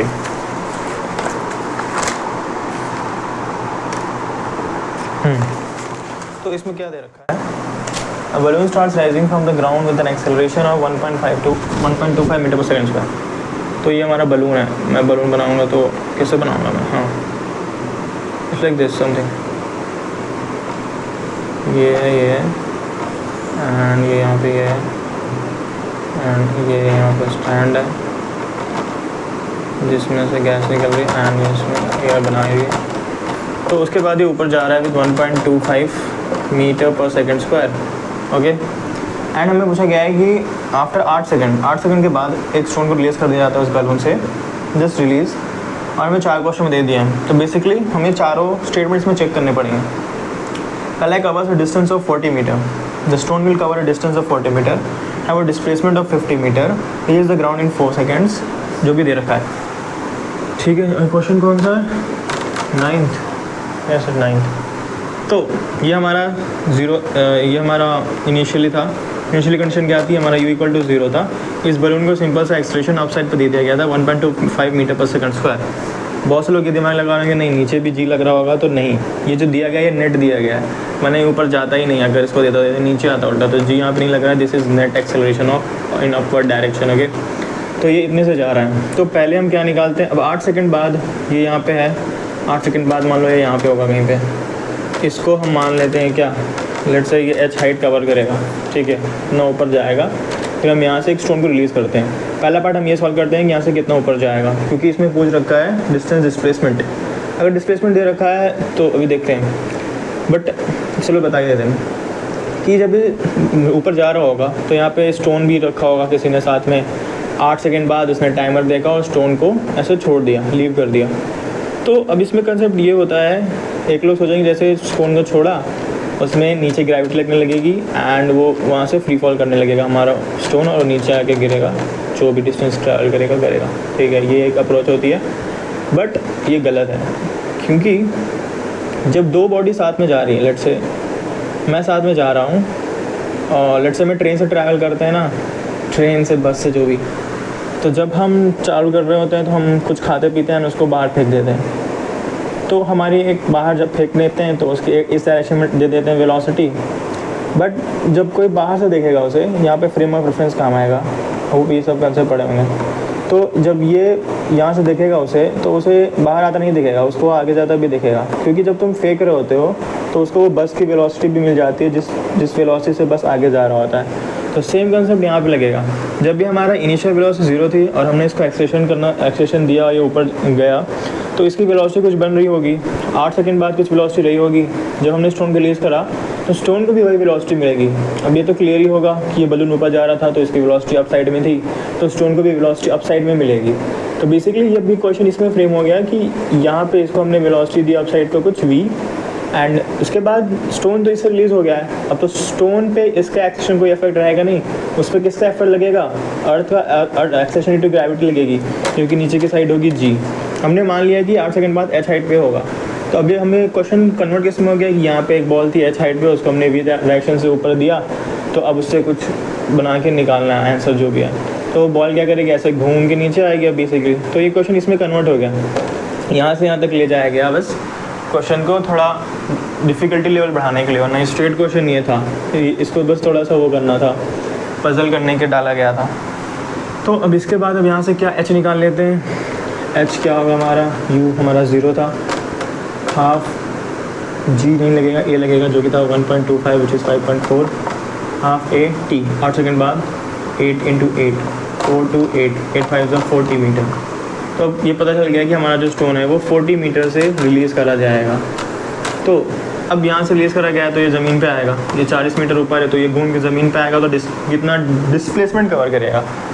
यहाँ से जाएगा, यहाँ पे फिर आएगा, यहाँ पे आएगा, सॉरी। तो नेट डिस्प्लेसमेंट हमारा होगा कितना 40 मीटर, ठीक है। तो इसमें कुछ दे रखा है क्या? नहीं। सेकेंड ऑप्शन में दे रखा है have a displacement of 50 metre, तो B option tata bye bye, ख़त्म, किसी काम का नहीं है। Move on to first question. First question देखो, अब इसमें कैलकुलेट करने की ज़रूरत नहीं है। फर्स्ट क्वेश्चन में दे रखा है डिस्टेंस ऑफ 40 मीटर, बट यहाँ कॉमन सेंस से पता चल रहा है कि जब इसका डिस्प्लेसमेंट ही 40 मीटर है तो डिस्टेंस जो होगा वो डिस्प्लेसमेंट से तो ज़्यादा ही होगा। This is basic, okay. अब यहाँ देखो इसका डिस्प्लेसमेंट नहीं आता 40 मीटर, बट ये उल्टा और घूम रहा है, ऊपर जाके नीचे आ रहा है, तो ये डिस्टेंस भी तो आएगा ना। एंड ये डिस्टेंस जब इसमें ऐड होगा तो 40 से ज़्यादा ही हो जाएगा, बट उसमें दे रखा है covers a distance of 40 metre, जो कि गलत होगा फिर से। तो ए ऑप्शन भी क्या हो गया? टाटा बाय बाय। सी ऑप्शन, पहले डी देख लेते हैं। Begin to move down after being release. हाँ, ये तो हमने पहले एक्सप्लेन कर लिया कि जैसे ही रिलीज़ करेंगे वो नीचे आना नहीं चालू करेगा, उसको जो हमारी बैलून की वेलोसिटी थी जो कि 8 सेकंड बाद थी, उसको भी वो वेलोसिटी मिल जाएगी। Cause this is an observation. कभी चल के करना, कभी ऐसे खेलते ना, चलते चलते बॉल ऊपर फेंकना और देखना कि वो बॉल, तुम उसी स्पीड से चलते रहना, वो बॉल फिर से तुम्हारे हाथ में आके गिरेगी। तो मैं उसको अपने डायरेक्शन में कोई वेलोसिटी नहीं देनी है, सिर्फ ऊपर के डायरेक्शन में देनी है वेलोसिटी। वो ऊपर जाएगा नीचे आएगा, क्योंकि ऐसे तुम जा रहे होगे, तुमने उसको बॉल को ऊपर वेलोसिटी दोगे तो ये प्रोजेक्टाइल मोशन करके ऐसे आएगा, फिर ऐसे आ जाएगा तुम्हारे हाथ में, तुम ये कवर कर लोगे इतने में, प्रोवाइडेड कि तुम्हारी वेलोसिटी कांस्टेंट है, वरना बॉल तुमसे आगे या पीछे पहले गिर जाएगी। ठीक है, तो इसमें डी भी गलत हो गया, तो ए भी डी गलत हो गया, सी तो सही हो गए, तो यहाँ सी सही हो गया। बट सी में पूछा क्या है, लेट्स सी में पूछा है हाँ, reach the ground in 4 seconds, basically time. अब यहाँ से टाइम निकालना है तो हम ऐसे भी निकाल सकते हैं, वी निकाल लेते हैं यहाँ से। v is equals to U zero था, ए था 5.4 into T two 20 metre per second, ये था v। ठीक है, अपवर्ड डायरेक्शन में। तो जब यहाँ से स्टोन रिलीज हो रहा होगा तो उसकी वेलोसिटी कितनी होगी, ऊपर की साइड 20 पे, वो नीचे डिस्प्लेसमेंट कितना कवर करेगा, 40 मीटर। ठीक है, अब यहाँ से हम वही लगा लेंगे, S is equal to U T plus half T square, 40 is equal to you T तो फाइंड करना है, प्लस हाफ। अब ये ऊपर के साइड मैंने दिया था तो एक्सटेंशन को मैं -10 दूंगा। मैंने हर क्वेश्चन में ए को 10 मीटर पर सेकंड दे रखा है मैग्नीट्यूड। ठीक है, क्योंकि जब तक मेंशन नहीं करा 9.8 तो तुम 10 ही मान के चलना उसे। Half A what is T तो फाइंड करना है, टी स्क्वायर, तो ये हो जाएगा 5 टी स्क्वायर, इसको इधर लाएंगे तो बेसिकली जगह नहीं बची, अब यहाँ पे सोल्व करेंगे। 5 T square -20 T plus 4 T equal to 0, यहाँ से ये कट सकता है 4 8 T square -4 T plus 8 equal to 0। अब ये क्या बन रहा है,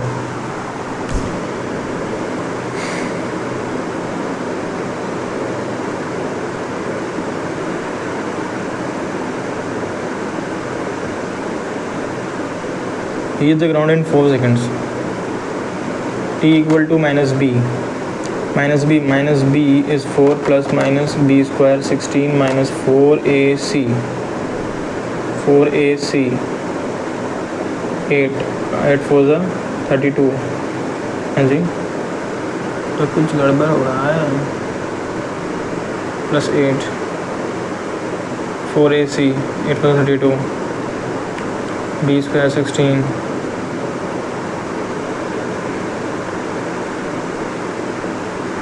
is equal to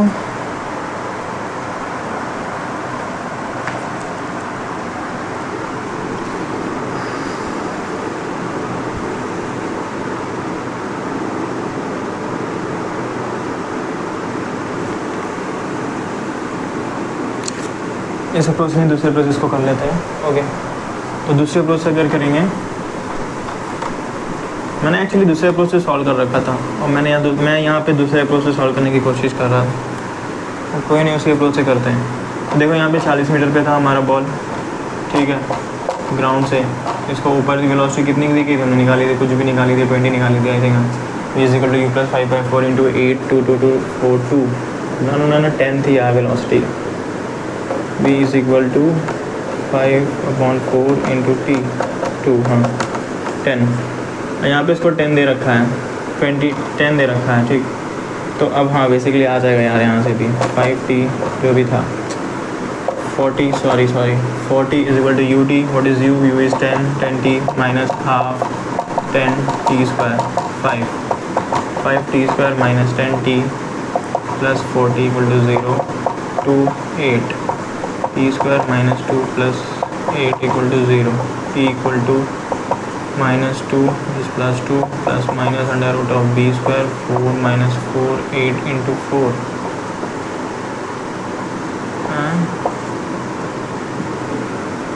ये अप्रोच भी गलत है यार, पता नहीं क्यों नहीं आ रहा है इससे। चलो इसको हटा देता हूँ, मैं इसको से अप्रोच समझा देता हूँ। तो बेसिकली ये 40 था, इसकी 10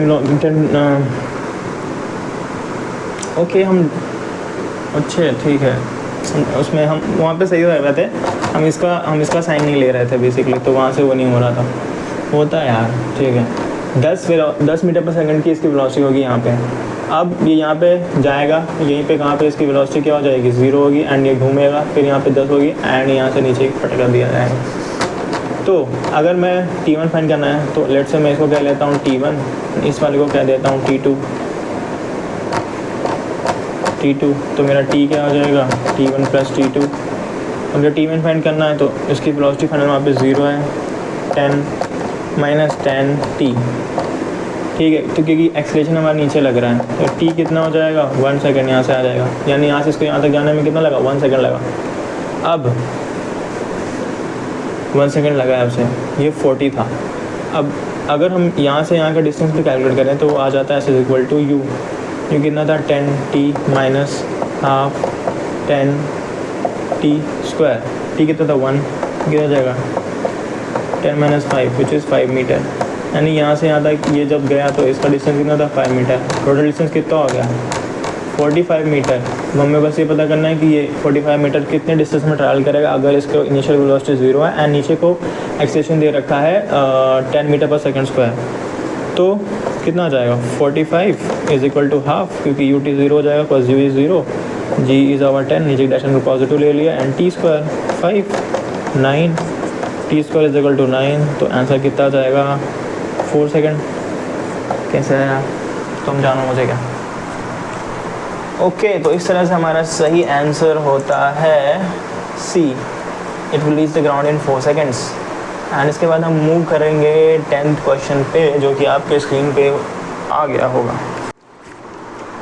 A particle thrown up vertically reaches its highest point in time t1 and returns to ground in a further time t2. The air resistance exists a constant force on the particle opposite to its direction of motion.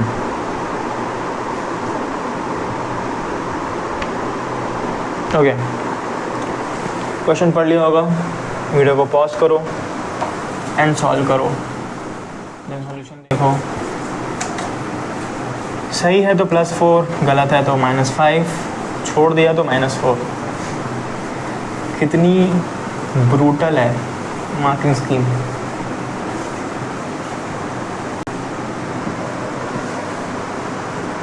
Okay, तो 10वें question हमारे ये तक कि particle thrown vertically up vertically जो the highest point in time t1 and then to ground t2। Okay, ठीक है। यहाँ से हमने इसको फेंका था, ये ऊपर जाएगा नीचे आएगा, यहाँ पे यहाँ से यहाँ तक का टाइम दे दिया गया है t1, ये भी ऊपर जा रहा है, यहाँ से यहाँ तक का टाइम दे दिया गया है t2। लेट्स सी कुछ अचीव करेगा h हाइट एंड उसके बाद मुड़ के नीचे आ जाएगा, and this is our ground. This is question number 10। Okay, तो इसमें एक और कंडीशन दे रखी है, the air resistance exist a constant force on the particle opposite to इस डायरेक्शन। यानी जब मैं इधर जा रहा हूँ तो मेरे को पीछे के साइड पे एक और लग रहा है क्या, बेसिकली एक रिटार्डिंग फोर्स लग रहा है, ठीक है। अगर जब मैं इधर जाऊँगा तो मुझे इधर लगेगा। जैसे हम नॉर्मली बाइक चलाते हैं तो हमें लगता है जब हमें डायरेक्शन में जाएंगे तो हवा हमें पीछे की तरफ ढकेल रही होती है, और जब इधर आएंगे तो हवा इधर की तरफ ढकेल रही होती है, तो वो बेसिकली अपोज करती है हमें। तो वह इस सिनेरियो में भी हो रहा है, इस सिनेरियो में, दोनों सिनेरियो में हो रहा है, ठीक है। तो टाइम हम कैलकुलेट कर लेते हैं, ठीक है। मान लेते हैं h हाइट तक जाएगा, ओके। किसी u वेलोसिटी से हमने भेजा होगा, v equal to you plus G T. अगर हम इसको लगाएं तो मेरा v 0 होगा, मुझे u कुछ, ठीक है। मान लेते हैं इसको हमने u से छोड़ा था, तो ये हो जाएगा v 0। Upward direction is positive हमारे फर्स्ट केस के लिए, ठीक। इस साइड ये फर्स्ट केस है, ये सेकंड केस है। तो अपवर्ड डायरेक्शन पॉजिटिव थी तो आ जाएगा u plus G. What is g? g नीचे साइड लग रहा था तो -g, एंड इसको मान लेते हैं t1, तो let's say it's t1। But ये तो हमारा एक्सेशन लग रहा था ना डाउनवर्ड को, बट जब ये ऊपर जा रहा है नीचे तो ग्रेविटी लगी रही है, उसको अपोज कर ही रही है, बट साथ में एक रिटार्डिंग फोर्स और है जो कि एज अ इक्वेशन तो नहीं दे रखा है। हम उसको मान लेते हैं a equal to let's say alpha retarding force है हमारा, -α, क्योंकि नेगेटिव डायरेक्शन में लगेगा। जिस डायरेक्शन में जा रहे हैं उसको नेगेटिव डायरेक्शन में लगेगा ये हमारा रिटार्डिंग फोर्स, जो कि है अल्फ़ा। डायरेक्शन हटा देना क्योंकि मैं डायरेक्शन वहाँ पे कंक्लूड कर लूँगा, माइनस रिप्रेजेंट करना डायरेक्शन को। तो ये तो नीचे लग रहा था, अल्फ़ा नीचे लग रहा है, तो ये क्या हो जाएगा, g की जगह आएगा, इसकी जगह पे -g plus alpha t1 u equal to 0 ऐसे आएगा, क्योंकि ये अल्फ़ा भी उस एक्सेलरेशन में ऐड होगा। तो यहाँ पे u क्या हो जाएगा, g plus alpha t1, and मेरा t1 हो जाएगा u upon g plus alpha. ये हमारा t1 आ गया, ओके। u हमने क्या माना था कि वो उस वेलोसिटी से, जिस वेलोसिटी से वो तो यहाँ से छोड़ा गया उसे, ठीक। तो ये था हमारा फर्स्ट केस। सेकंड केस में बेसिकली हमने मान रखा था H is our height, but हम वैसे नहीं करेंगे। ओके, सेकंड केस में हमारा बॉल नीचे आ रहा होगा, ठीक है, नीचे आ रहा है तो उसके अपोजिट एक तो ग्रेविटी नीचे को लग रही है, ठीक है, एंड जो हमारा रिटर्निंग फोर्स वो हमेशा उल्टी डायरेक्शन में लग रहा है, तो वो इस बार ऊपर की साइड लगेगा अल्फ़ा। बट ओवरऑल हमारी बॉल नीचे की तरफ आ रही है, तो नीचे की तरफ एक्सेशन क्या लग रहा होगा, जी माइनस अल्फ़ा। जी बड़ा होगा तभी वो नीचे आएगा, वरना ऊपर ही जा रहा होता। जो भी था जी माइनस अल्फ़ा, ठीक है। तो अब यहाँ पे अगर हम देखें,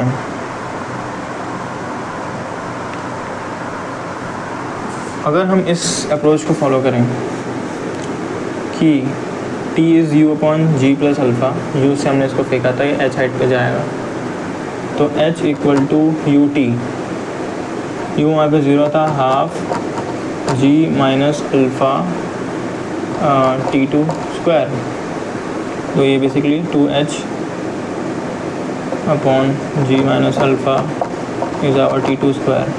अगर हम H को इसके लिए भी फाइंड करें, फर्स्ट केस के लिए अप्लाई करें, तो फर्स्ट केस में तो ऊपर डायरेक्शन था पॉजिटिव यू टी, माइनस नीचे को लग रहा था एक्सेशन जो भी था G plus alpha T square, ठीक है।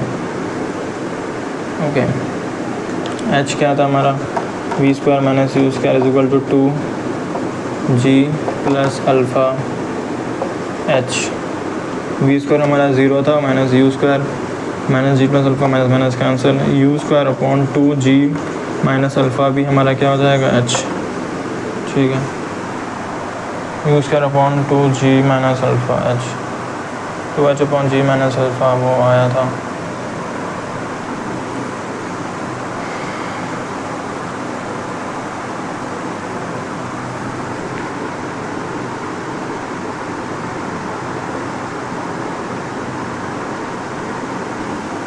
हाँ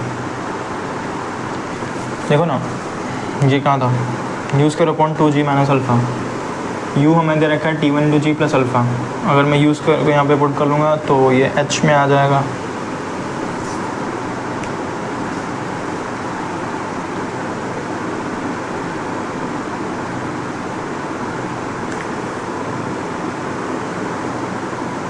हाँ। एक मिनट यार, तो स्पेस ही कम है, नो प्रॉब्लम।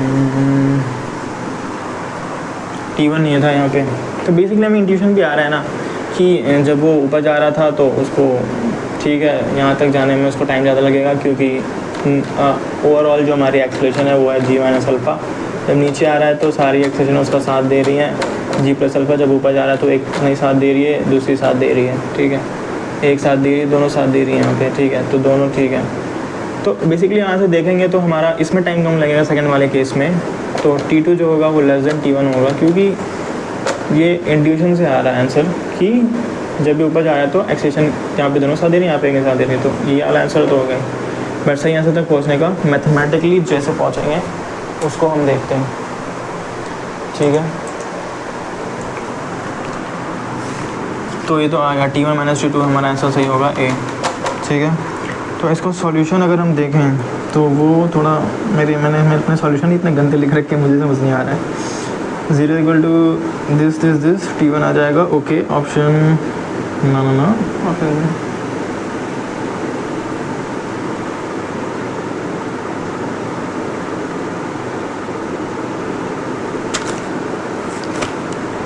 जो भी है टी, देखो हमारे पास 3 इक्वेशन होती हैं, v equal to you plus A T, S equal to U T plus half A T square, V square minus U square equal to 2GS। हम यहाँ पे हमने h मान लिया है, कुछ है वी यू दोनों केस का, एक का तो हमने मान लिया था, यहाँ पे भी h है, यहाँ पे भी h है। एक का हम h निकाल लें यहाँ से, दूसरे का यहाँ से निकाल लें, उस h को यहाँ पुट करेंगे एंड ओके। T1 था मेरे पास u अपॉन जी प्लस अल्फ़ा था, ठीक है। एंड यहाँ पे अगर मैं इसको मैं अप्लाई करूँ अगर किसके लिए, ये पहले केस के लिए, तो मेरा u क्या हो जाएगा, 0 नहीं, v हमारा 0 हो जाएगा, minus U square minus 2g minus G plus alpha H U square divided by 2g plus alpha equal to H है, ठीक है। एंड ये एक और इक्वेशन थी, ठीक है। अगर हम सेकंड केस के लिए इस इक्वेशन को लगा दें तो वो आ जाएगा H equal to you T zero था हाफ जी माइनस अल्फ़ा टी स्क्वायर। तो यहाँ पे कुछ आ रहा है, यहाँ पे कुछ आ रहा है, यू स्क्वायर दे रखा है। अच्छा यू को अगर हम यहाँ पुट करेंगे, ठीक हो, अब आ गया यू अगर हम यहाँ पुट करें जो कि होगा T one to G plus alpha square करके, फिर एच को हम यहाँ पुट कर दें। बेसिकली इसको यहाँ पुट करो यू को, एंड इस एच को उठा के यहाँ पुट करो। तो बेसिकली एच को पुट करेंगे तो वो होगा 2g प्लस अल्फ़ा। जूम कर लेना वीडियो को। यू स्क्वायर कहाँ गया, वेर इज़ यू, ये था। यू स्क्वायर हो जाएगा t one square into g plus alpha का स्क्वायर इंटू हाफ जी minus alpha t two square T two square. तो अब यहाँ कुछ कट रहा है क्या? हाँ ये कटा है ना, ये एंड ये एंड ये एंड ये। तो बेसिकली क्या हो जाएगा, t one square divide by t two square is g minus alpha upon ji plus alpha. यहाँ पे अंडर रूट ले लेंगे, अंडर रूट लेंगे तो क्या हो जाएगा, स्पेस नहीं,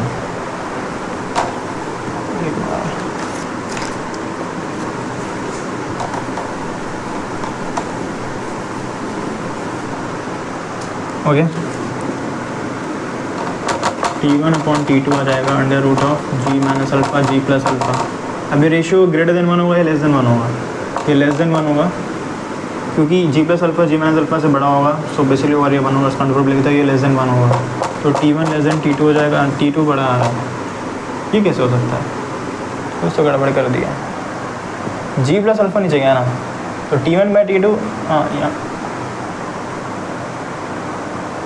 अरे यार कहाँ पे गलती कर रहा हूँ मैं।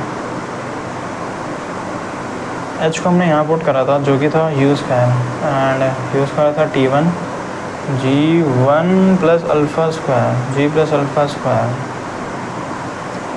T one square G plus alpha whole square divided by two G plus alpha is equal to half ji minus alpha. तो T one upon T two अगर हम देखेंगे तो वो लेस देन वन आएगा, तो हमारा टी टू बड़ा आ रहा होगा। एंड टी टू बड़ा आना नहीं चाहिए वैसे, क्योंकि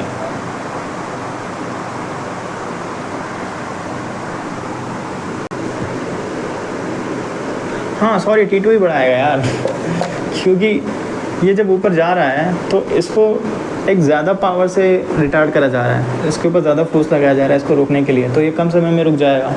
और जब ऊपर गया तो नीचे को एक्सटेंशन इसको कम दिया गया एज़ कम्पेयर टू दिस, तो ये नीचे आने में ज़्यादा टाइम लगेगा, फ्री हो जाएगा अपना, आराम से आएगा। बट जब ऊपर जाएगा तो इसको सब लोग रोक रहे हैं। द रियलिटी ऑफ लाइफ, जब ऊपर जाता होते हो सब लोग रोक रहे होते हैं, जब तुम ऊपर पहुंच जाते हो तो फिर थोड़ा टाइम लगता है नीचे आने में, धीरे धीरे आते हो।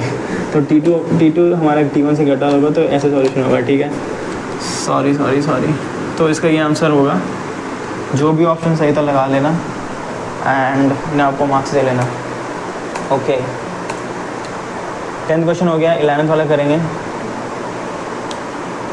11th वाला क्वेश्चन कुछ ऐसा है, an aeroplane flying at a constant velocity releases a bomb as the bomb drops down from the aeroplane.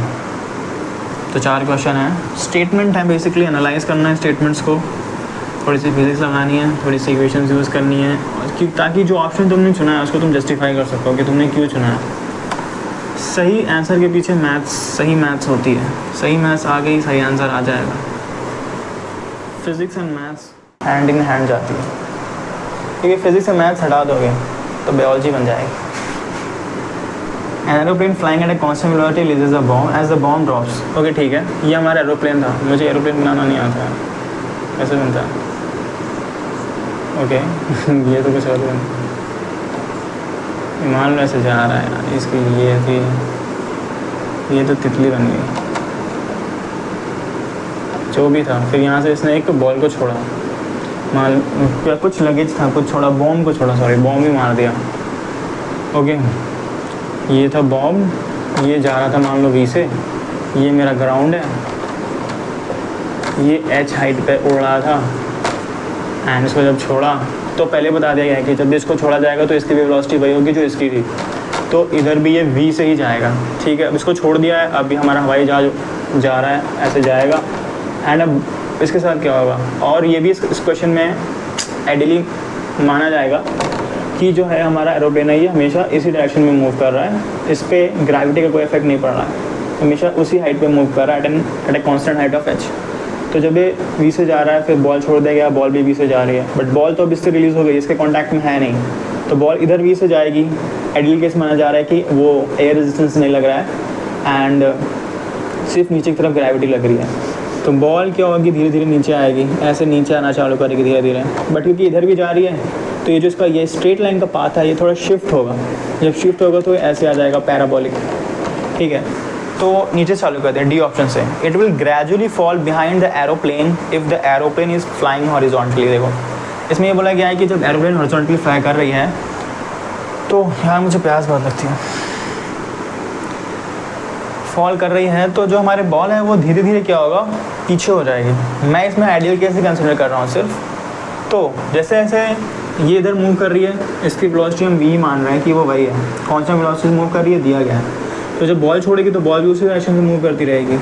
तो इसका सिनेरियो क्या होगा कि ये बॉल हमेशा इसके नीचे ही रहेगी एंड बस नीचे आती रहेगी, तो इस पर बंदा बैठा होगा उसको लगेगा कि ये बॉल नीचे जा रही है। बट जो यहाँ थर्ड पर्सन होगा जो ज़मीन पर होगा उसको लगेगा कि ये बॉल ऐसे गिर रही है इन अ पैराबोलिक पाथ। तो बॉल तो इसके नीचे रहेगी हमेशा और इसके साथ साथ चलती रहेगी, लैग नहीं करेगी। क्योंकि अगर तुम यहाँ बैठे हो छोड़ते समय तो वो तुम्हें हमेशा नीचे की तरफ ही दिखेगी। अब यहाँ पे रिलेटिव मोशन का आता है, ठीक है, तो वो हमेशा तुम्हें नीचे की तरफ ही दिखेगी। तो इस तरह हमारा डी ऑप्शन क्या हो जाता है, गलत, ठीक है। एंड सी, फिर सी पे आते हैं, डी गलत हो गया। C, it will always be vertically below the aeroplane only if the aeroplane is flying at an angle of 45 degree to the horizontal. Okay, तो इसमें ये मान लेते हैं कि ये 45 डिग्री पे मूव कर रहा था, ठीक है भाई, 45 डिग्री। जब ये v से मूव कर रहा था, जब इसको रिलीज़ करेंगे तो उसी डायरेक्शन में हमारी किसकी, पार्टिकल स्टोन बॉम्ब की भी वेलोसिटी उसी डायरेक्शन में होगी v, ठीक है। अब सेम ये केस हो गया कि हमारे बॉल को भी 45 डिग्री से v वेलोसिटी के साथ छोड़ दिया गया है 45 डिग्री। तो अब इसको हम ब्रेक करेंगे अगर, तो इधर क्या होगा v cos 45 एंड इधर क्या होगा v sin 45, ठीक है। बट ये तो हमारा था बॉम्ब का केस। अगर हम एरोप्लेन का देखें तो एरोप्लेन भी इस डायरेक्शन में जा रही है v से, तो एरोप्लेन भी इस डायरेक्शन में कितने से मूव कर रही है, हमेशा v cos 45 से। तो इस डायरेक्शन में दोनों की वेलोसिटी सेम है, तो क्या ये लैग करेंगी, नहीं करेंगी। तो ये भी ऑप्शन गलत हो जाएगा। It will always be vertically below the aeroplane only if the aeroplane is flying at an angle of 45 degree horizontal. Only word जो है ना वो इस ऑप्शन को गलत कर रहा है। अगर ओनली ना दिया होता तो ऑप्शन सही हो जाता। तो हमें एक रैंडम एंगल थीटा के लिए भी देखना पड़ेगा। लेट से हमारा जा रहा है v से, थीटा पे हमारा एरोप्लेन मूव कर रहा है। जब बॉल को छोड़ेंगे तो बॉल का भी सेम डायरेक्शन में वेलोसिटी होगा, सेम मैग्नीट्यूड के साथ सेम एंगल पे। तो उसकी वेलोसिटी जो हम उस टाइम पे ब्रेक करेंगे एट दैट इंस्टेंट, तो वो भी इस डायरेक्शन में होगी v cos थीटा, ऊपर के साइड होगी v sin थीटा, ठीक है। और उसी इंस्टेंट पे हमारा जो एरोप्लेन है तो वो तो इसी डायरेक्शन में मूव कर रहा है सेम एंगल मेंटेन करके, तो उसकी वेलोसिटी जो कंपोनेंट ब्रेक करेंगे तो वो तो सेम ही रहेगा, ठीक है। तो हमारा अब हॉरिजॉन्टल में हम देखेंगे तो उसका भी v cos थीटा रहेगा। तो वो दोनों बॉल इस डायरेक्शन में क्या कर रही हैं, सेम स्पीड से मूव कर रही हैं। जब सेम स्पीड से मूव कर रही हैं तो बस उसका उनके हाइट के बीच में डिफरेंस आता जाएगा एंड इस डायरेक्शन में कोई भी लैगिंग नहीं होगी। तो वो बॉल जो है हमेशा इसके नीचे ही रहेगी, ठीक है, यानी लैग नहीं करेगी, सेम डायरेक्शन के साथ सेम वेलोसिटी के साथ मूव करेगी। तो इस प्रकार से हमारा बी ऑप्शन, सी ऑप्शन गलत होगा क्योंकि उसमें ऑनली दे रखा था। एंड बी में देखा it will always be vertically below the aeroplane only if the aeroplane is flying horizontally. देखो हमने थीटा के लिए रैंडम देख लिया, रैंडम थीटा एंगल के लिए भी देख लिया, तो यहाँ से बी ऑप्शन भी गलत हो जाता है क्योंकि रैंडम थीटा एंगल के लिए भी हमारी जो बॉल है वो हमेशा एरोप्लेन के नीचे ही रहेगी। तो बचता कौन सा ऑप्शन है, ए, इसलिए मैंने डी से चालू करा था। ए है तो it will always be vertically below the aeroplane, तो कि सही है कि हर केस में हमारी बॉल एरोप्लेन के नीचे रहेगी प्रोवाइडेड कि एयर रेजिस्टेंस नहीं लग रहा है। अगर एयर रेजिस्टेंस लगेगा तो वो लैग कर जाएगी क्योंकि हमारी एरोप्लेन हमेशा कांस्टेंट वेलोसिटी से मूव कर रही है और हमें हॉरिजॉन्टल डायरेक्शन में भी फिर क्या होगा, कुछ रेडिएशन मिलने लगेगा जिससे हमारी वेलोसिटी बॉम्ब की वेलोसिटी हॉरिजॉन्टल डायरेक्शन में कम होती जाएगी, ठीक है। तो ओनली ऑप्शन जो बचता है ए सर्वाइव कर पाता है हमारे इस रीजनिंग राउंड में, एंड वो जीत जाता है और हमें +4 दे के जाता है। तो ये था कौन सा क्वेश्चन, ये था 11th। आगे मूव करते हैं 12th पे।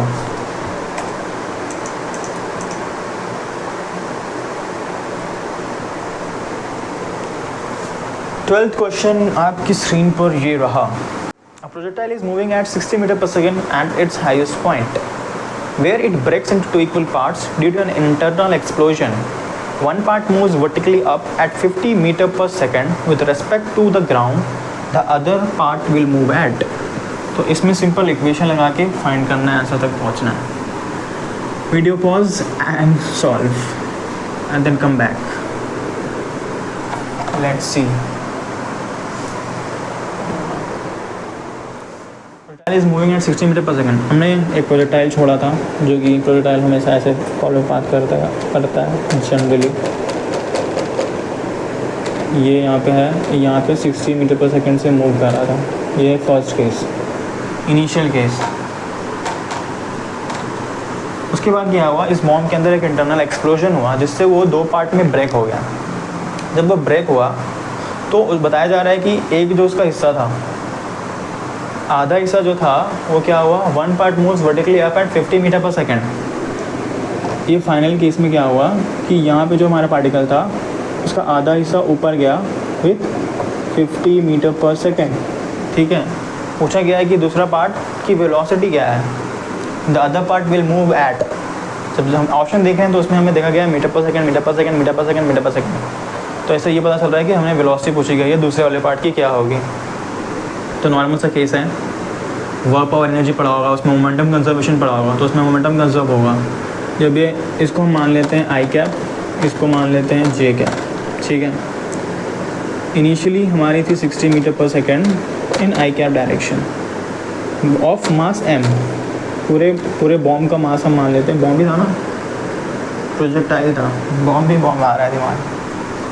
60 मीटर पर सेकेंड से मूव कर रहा था एम मास का ऑब्जेक्ट। जब वो इंटरनल एक्सप्लोजन हुआ तो दोनों 2 पार्ट में डिवाइड हो गया इक्वली। तो m/2 वाला जो था वो ऊपर जा रहा है with 50 metre per second in the J cap direction, और जो हमारा दूसरा था, जो इसका आधा हिस्सा जो बचा हुआ था, लेट से वो कुछ v वेलोसिटी से जा रहा है इन किसी भी डायरेक्शन, आई कैप प्लस जे कैप प्लस के कैप। किसी 3D में तो मूव करेगा ना, तो मान लेते हैं उसकी वेलोसिटी v है, जो कि हमें फाइंड करनी है। तो मोमेंटम जब कंजर्व करेंगे तो आएगा हमारा पे p initial equal to p final, क्योंकि सिस्टम में क्या है, मोमेंटम कंजर्व रहेगा क्योंकि एफ नेट सिस्टम पे 0 है, f net is 0 on the system, तो मोमेंटम कंजर्व रहेगा। तो पी आई क्या हो जाएगा, m into v, m into 60 i cap. P final क्या होगा, इसको ले लेंगे m/2 50 J cap plus m/2 we, उसका जो भी होगा वो उसी के साथ आ जाएगा। तो यहाँ से m कैंसिल होगा, m कैंसिल होगा, m कैंसिल होगा। इसकी डायरेक्शन इसी के अंदर हमने लिख रखी है। तो ये हो जाएगा 60 आई कैप, इसको इधर लेके आते हैं, -50 J cap by 2 is equal to V vector upon 2। Okay, 2 से मल्टीप्लाई करेंगे, 120 I cap -50 J cap equal to V vector. अब ये हमने क्या माना था कि ये उसकी वेलोसिटी है जिसकी वेलोसिटी पूछी गई है, उसका मैग्नीट्यूड उसमें दे रखा है। तो मैग्नीट्यूड क्या करेंगे, इसको ऐसे कर देंगे, आई कैप एंड जे कैप में दे रखा है, तो सिंपली क्या हो जाएगा, √120 स्क्वायर प्लस 50 स्क्वायर। जब तुम इसको देखोगे, इसको कंप्यूट करोगे, तो जो सही ऑप्शन होगा वो हो जाएगा 130 ना, वो आएगा 130 मीटर पर सेकेंड। तो यहाँ से हमारा ऑप्शन सी क्या हो जाएगा, सही हो जाएगा। यहाँ पे लोग एक गलती कर देते हैं कि वो यहाँ पे भी mm लेके सॉल्व कर देते हैं, तो उनको ऑप्शन उसके इसमें डी आ रहा है। तो जब तुम्हारा गलत आंसर भी आ रहा है ना, तो उसके लिए भी एक सही ऑप्शन दे रखा है क्वेश्चन में, ताकि तुम गलत करो। क्वेश्चन ऐसे ही फ्रेम करेंगे कॉम्पिटिटिव एग्जाम में कि तुम ज़्यादा से ज़्यादा गलती करो एंड कल्टी मारो। तो इसका आंसर हो गया सी। ठीक है, let's move on to next question which is 13. Question screen पे आ गया है, इसको पढ़ो तब मैं पानी पीता हूँ, फिर एक्सप्लेन करेंगे क्वेश्चन को एंड देन सॉल्यूशन भी. ओके 13 क्वेश्चन पढ़ो.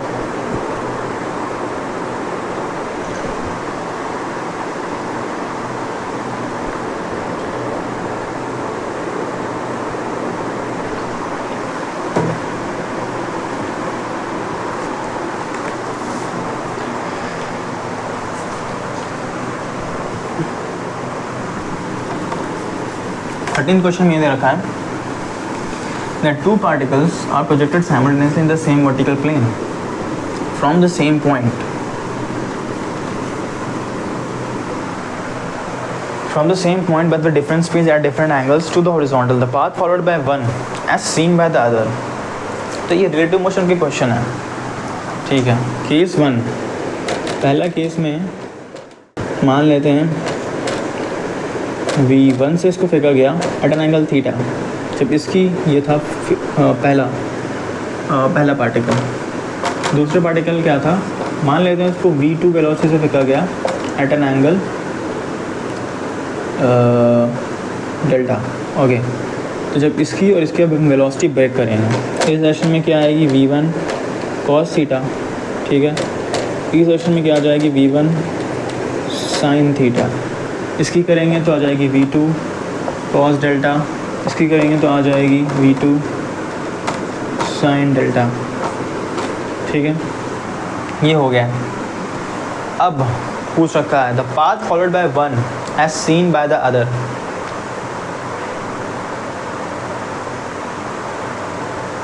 Is what it is.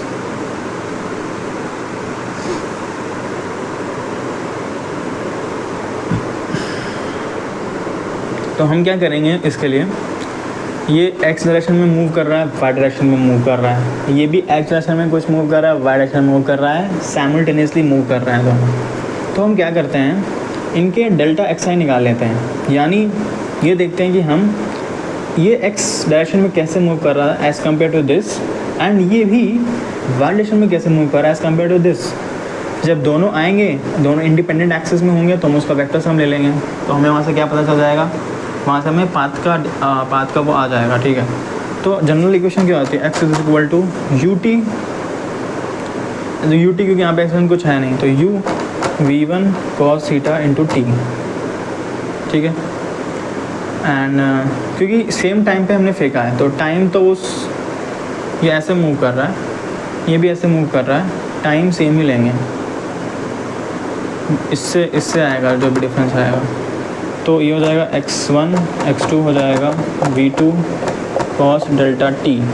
ठीक है, तो जब x2 माइनस x1 लेंगे तो हमें रिलेटिव x में दिखेगा, जो कि होगा V2 cos delta t minus V1 cos theta into T.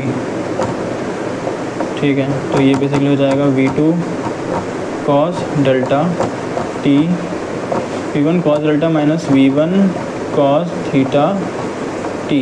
okay, that is our relative motion in x of one as compared to second. यानी ये बंदा इसको देख रहा है. अब इधर करेंगे तो मान लेते हैं कि ऑफ साइड ये मूव कर रहे हैं s से ut v1 sin theta t minus half g t square. ये इसका क्या आ जाएगा, s1 था, ये s2 था, तो इसका क्या हो जाएगा V2 cos delta t minus half G T square. जब S2 माइनस S1 करेंगे तो दिस माइनस माइनस प्लस हो जाएगा, तो माइनस प्लस क्या हो जाएगा, कट जाएगा. ऐसे हमारा ये माइनस ये आएगा, तो क्या हो जाएगा V2 cos delta minus V1 sin theta into T. ये हो जाएगा S2 जो कि था हमारा डेल्टा वाई में कैसे मूव कर रहे हैं. सो अगर हम देखें तो हमारा, अगर हम t को यहाँ से ऐसे सब्स्टिट्यूट करें तो ये t से इसमें मूव कर रहा है, t से इसमें मूव कर रहा है. तो अब यहाँ से पता चल रहा है कि इसमें भी लाइक मेजर जो इंडिपेंडेंट वेरिएबल है वो आ रहा है t, इसमें भी t आ रहा है. जब इन दोनों को हम ऐड करेंगे 90 डिग्रीज पे, तो it's like i cap plus j cap. कुछ तो कुछ आ रहा है, लाइक सेम ही आ रहा है क्या? ना यहाँ पे V2 हमारा साइन डेल्टा होगा, ठीक, साइन डेल्टा होगा। तो जब हम वहाँ से करेंगे तो ये नेट हमारा ऐसे जाएगा, यानी इसको देख के लगेगा कि ये ऐसे आ रहा है। तो ऑप्शन हमारा इसमें कौन सा सही हो जाएगा? ऑप्शन हमारा सही हो जाएगा ए दे रखा है vertical straight line, vertical straight line, straight line में तो जा रहा है बट वर्टिकल नहीं जा रहा है, ठीक है, तो ये गलत हो गया। डी दे रखा है हाइपरबोला, गलत हो गया। सी दे रखा है पैराबोला, गलत हो गया। 3 ऑप्शन गलत हो गया, बचा कौन सा? बी। तो सही कौन सा है हमारा? हमारा बी ही सही है, making a constant angle of 90 degree with the horizontal, ठीक है।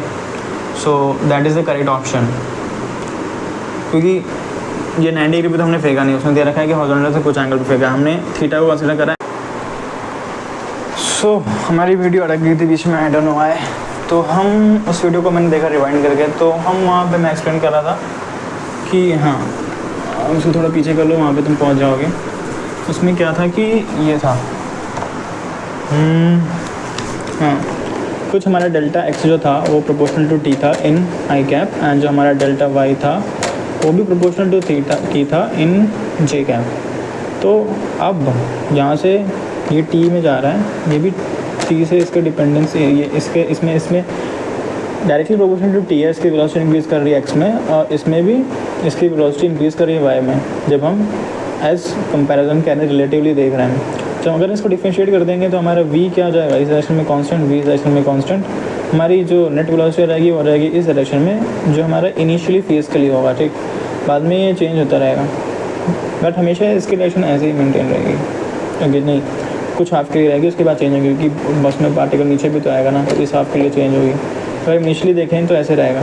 तो बट इसको जब भी इसको बंदा देखेगा तो वो उसको इधर ज़्यादा दिख रहा है, तो उसकी वेलोसिटी की डायरेक्शन किधर, किस डायरेक्शन में? इस डायरेक्शन में। तो जब इस डायरेक्शन में वो मूव कर रहा है और स्ट्रेट लाइन में मूव कर रहा है दोनों जगह, तो स्ट्रेट लाइन में इधर भी मूव करेगा। तो ऑप्शन क्या हो जाएगा कि वो स्ट्रेट लाइन में मूव करेगा at some angle to the horizontal. तो जो ऑप्शन का आंसर मैंने बताया था, मैंने लेट से बताया था बी।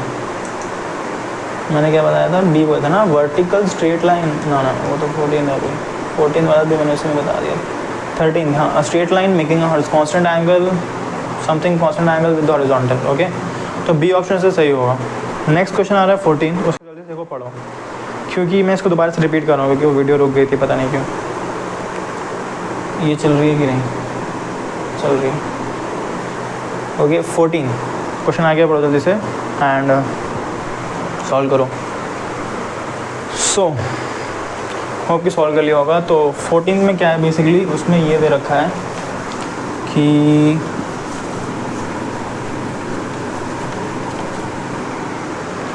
देखा 2 पार्टिकल्स आर प्रोजेक्टेड साइमल्टेनियसली तो सेम वर्टिकल पे। सेम क्वेश्चन है, जस्ट वन कंडीशन कि दोनों पार्टिकल की हॉरिजॉन्टल में जो डायरेक्शन है, हॉरिजॉन्टल में जो स्पीड है v1 v2 जो कि सम आ रही है, क्योंकि थीटा से फेंका गया है तो सम आ रही है, like u1 cos theta two v2 cos theta two basically. तो जो उन दोनों की हॉरिजॉन्टल डायरेक्शन में स्पीड है, वेलोसिटी है, वो इक्वल है। तो अब देखो, तुम इस डायरेक्शन में बाइक चला के जा रहे हो, तुम्हारा दोस्त भी इस डायरेक्शन में बाइक चला के जा रहा है, तुम दोनों की वेलोसिटी v है, तो तुम दोनों को क्या लगेगा कि कोई नहीं चल रहा है, दोनों हम साथ साथ जा रहे हैं। तो हमारे बीच में रिलेटिव मोशन जो स्लिपेज यानी जो रिलेटिव मोशन है वो ज़ीरो है, क्योंकि दोनों सेम स्पीड से जा रहे हैं। जब सेम स्पीड से इधर जा रहे हैं तो इनका रिलेटिव मोशन इन एक्स क्या हो गया? ज़ीरो हो गया। तो इसके पहले वाले केस में था हमारा एक्स में भी कुछ रिलेटिव मोशन आ रहा था, वाई में आ रहा था, बट इसमें एक कंडीशन और दे दी, तो हमारा एक्स का रिलेटिव मोशन क्या हो गया? ज़ीरो। तो हमारा रिलेटिव मोशन किस में बचेगा? सिर्फ वाई डायरेक्शन में बचेगा। सिर्फ हमारा रिलेटिव मोशन किस में बचा? वाई डायरेक्शन में। तो अब अगर हम ऑप्शन का एनालाइज करें तो सीधे रखा है पैराबोला, सबसे पहले इसको काटेंगे, सबसे ऑड दिख रहा है वो, सबसे पहले हट गया। ए दे रखा है हॉरिजॉन्टल स्ट्रेट लाइन, हॉरिजॉन्टल में तो नहीं मूव करेगा क्योंकि रिलेटिव मोशन हॉरिजॉन्टल में ज़ीरो है, तो ए भी गलत, सी भी गलत। डी दे रखा है straight line making an angle, some angle with horizontal, horizontal से कोई एंगल नहीं बनाएगा, वो बनाएगा 90 डिग्री का बनाएगा, बट ठीक है। तो डी भी गलत हो गया। बचा कौन सा? बी, वर्टिकल स्ट्रेट लाइन, यानी हमारा जो रिलेटिव मोशन होगा वो सिर्फ ऊपर के डायरेक्शन में होगा, वाई डायरेक्शन में होगा। तो इस हिसाब से हमारा बी ऑप्शन सही हो जाता है फॉर दी 14th क्वेश्चन, ठीक है। तो 14th क्वेश्चन भी हो गया। मुझे बार बार देखना पड़ेगा वीडियो रिकॉर्ड हो रही है। ओके 14 भी हो गया एंड लास्ट क्वेश्चन पे आते हैं 15 जल्दी से, मुझे भी बहुत सारे काम है as am college student. Okay 15 question screen पर आ गए, जल्दी से पढ़ते हैं। A particle is thrown with the speed u at an angle theta to the horizontal when the particle makes an angle phi with the horizontal its speed changes to v। वो v क्या है? So basically 15th question में है कि ये है हमारा ground, हमने पार्टिकल से प्रोजेक्ट कर लिया, नीचे आया है, सम एंगल थीटा पे प्रोजेक्ट करा था with N initial velocity u। तो ये मैं करते आ रहा हूँ कितने क्वेश्चन में, वेलोसिटी को हम ब्रेक करेंगे, वेलोसिटी ब्रेक करेंगे। देखो यहाँ पे क्वेश्चन को कॉम्प्लेक्सिटी कहाँ से आ रही है कि हमें एक ऐसे डायरेक्शन में वेलोसिटी दे दी गई है जो कि ना x में ना y में, तो उसको लेके आ जाते हैं, ब्रेक कर लेते हैं। x में ब्रेक करेंगे u cos थीटा हो जाएगा, y में ब्रेक करेंगे u sin थीटा हो जाएगा। तो इधर u cos थीटा से जा रही है, इधर u sin थीटा से जा रही है, ठीक है। अब कुछ समय बाद जब लेट से वो यहाँ पे है, ऐसे मूव कर रही होगी, tangent to the path move कर रही होगी एंड एंगल बना रही है फाई, ठीक है। तो लेट से यहाँ पे उसकी वेलोसिटी हमको दे रहा है कि ये v है, v फाइंड करना है। तो अब ये लेट से v है, v से मूव कर रही है, तो इसको हॉरिजॉन्टल में कॉम्पोनेंट क्या आएगा, v cos फाई आएगा, यहाँ पे u cos थीटा था। अब क्योंकि x में कोई हमारा एक्सेलेरेशन लगता नहीं है, कोई ऐसा फोर्स नहीं होता है जो कि हमारी एनर्जी कंज्यूम कर रहा हो, कोई एनर्जी कंज्यूम नहीं हो रही, तो हमारी वेलोसिटी उस डायरेक्शन में सेम रहेगी, ठीक है। There is no retarding force, तो ये और ये भाई साहब सेम रहेंगे। तो यहाँ से क्या आता है, u cos theta equal to v cos phi. तो हमारा v क्या आ जाएगा, v आ जाएगा u cos theta by cos phi, जिसको हम लिखेंगे cos का क्या होता है, sec होता है, sec phi. So that is our answer and ये हमें ऑप्शन नंबर सी में दे रखा है। So c is our correct answer. तो यहाँ पे हमारी वीडियो कंप्लीट होती है। तो 15 के क्वेश्चन हमने कराए हैं, वीडियो थोड़ी लंबी होगी, इसको अभी एडिट करा जाएगा, तो 1 घंटे की प्लस की तो होगी। एंड आई थिंक अगर तुम 1 या 1.5 घंटा मैक्स 1.5 घंटा बैठ के इसको देखते हो, सारे क्वेश्चन सॉल्व करते हो, 15 में से 10 भी करें हैं, then you are good at this chapter. सिर्फ कुछ सेल्फ हल्के से इम्प्रूवमेंट की ज़रूरत है एंड तुम्हारा JEE मेंस के लिए चैप्टर रेडी है।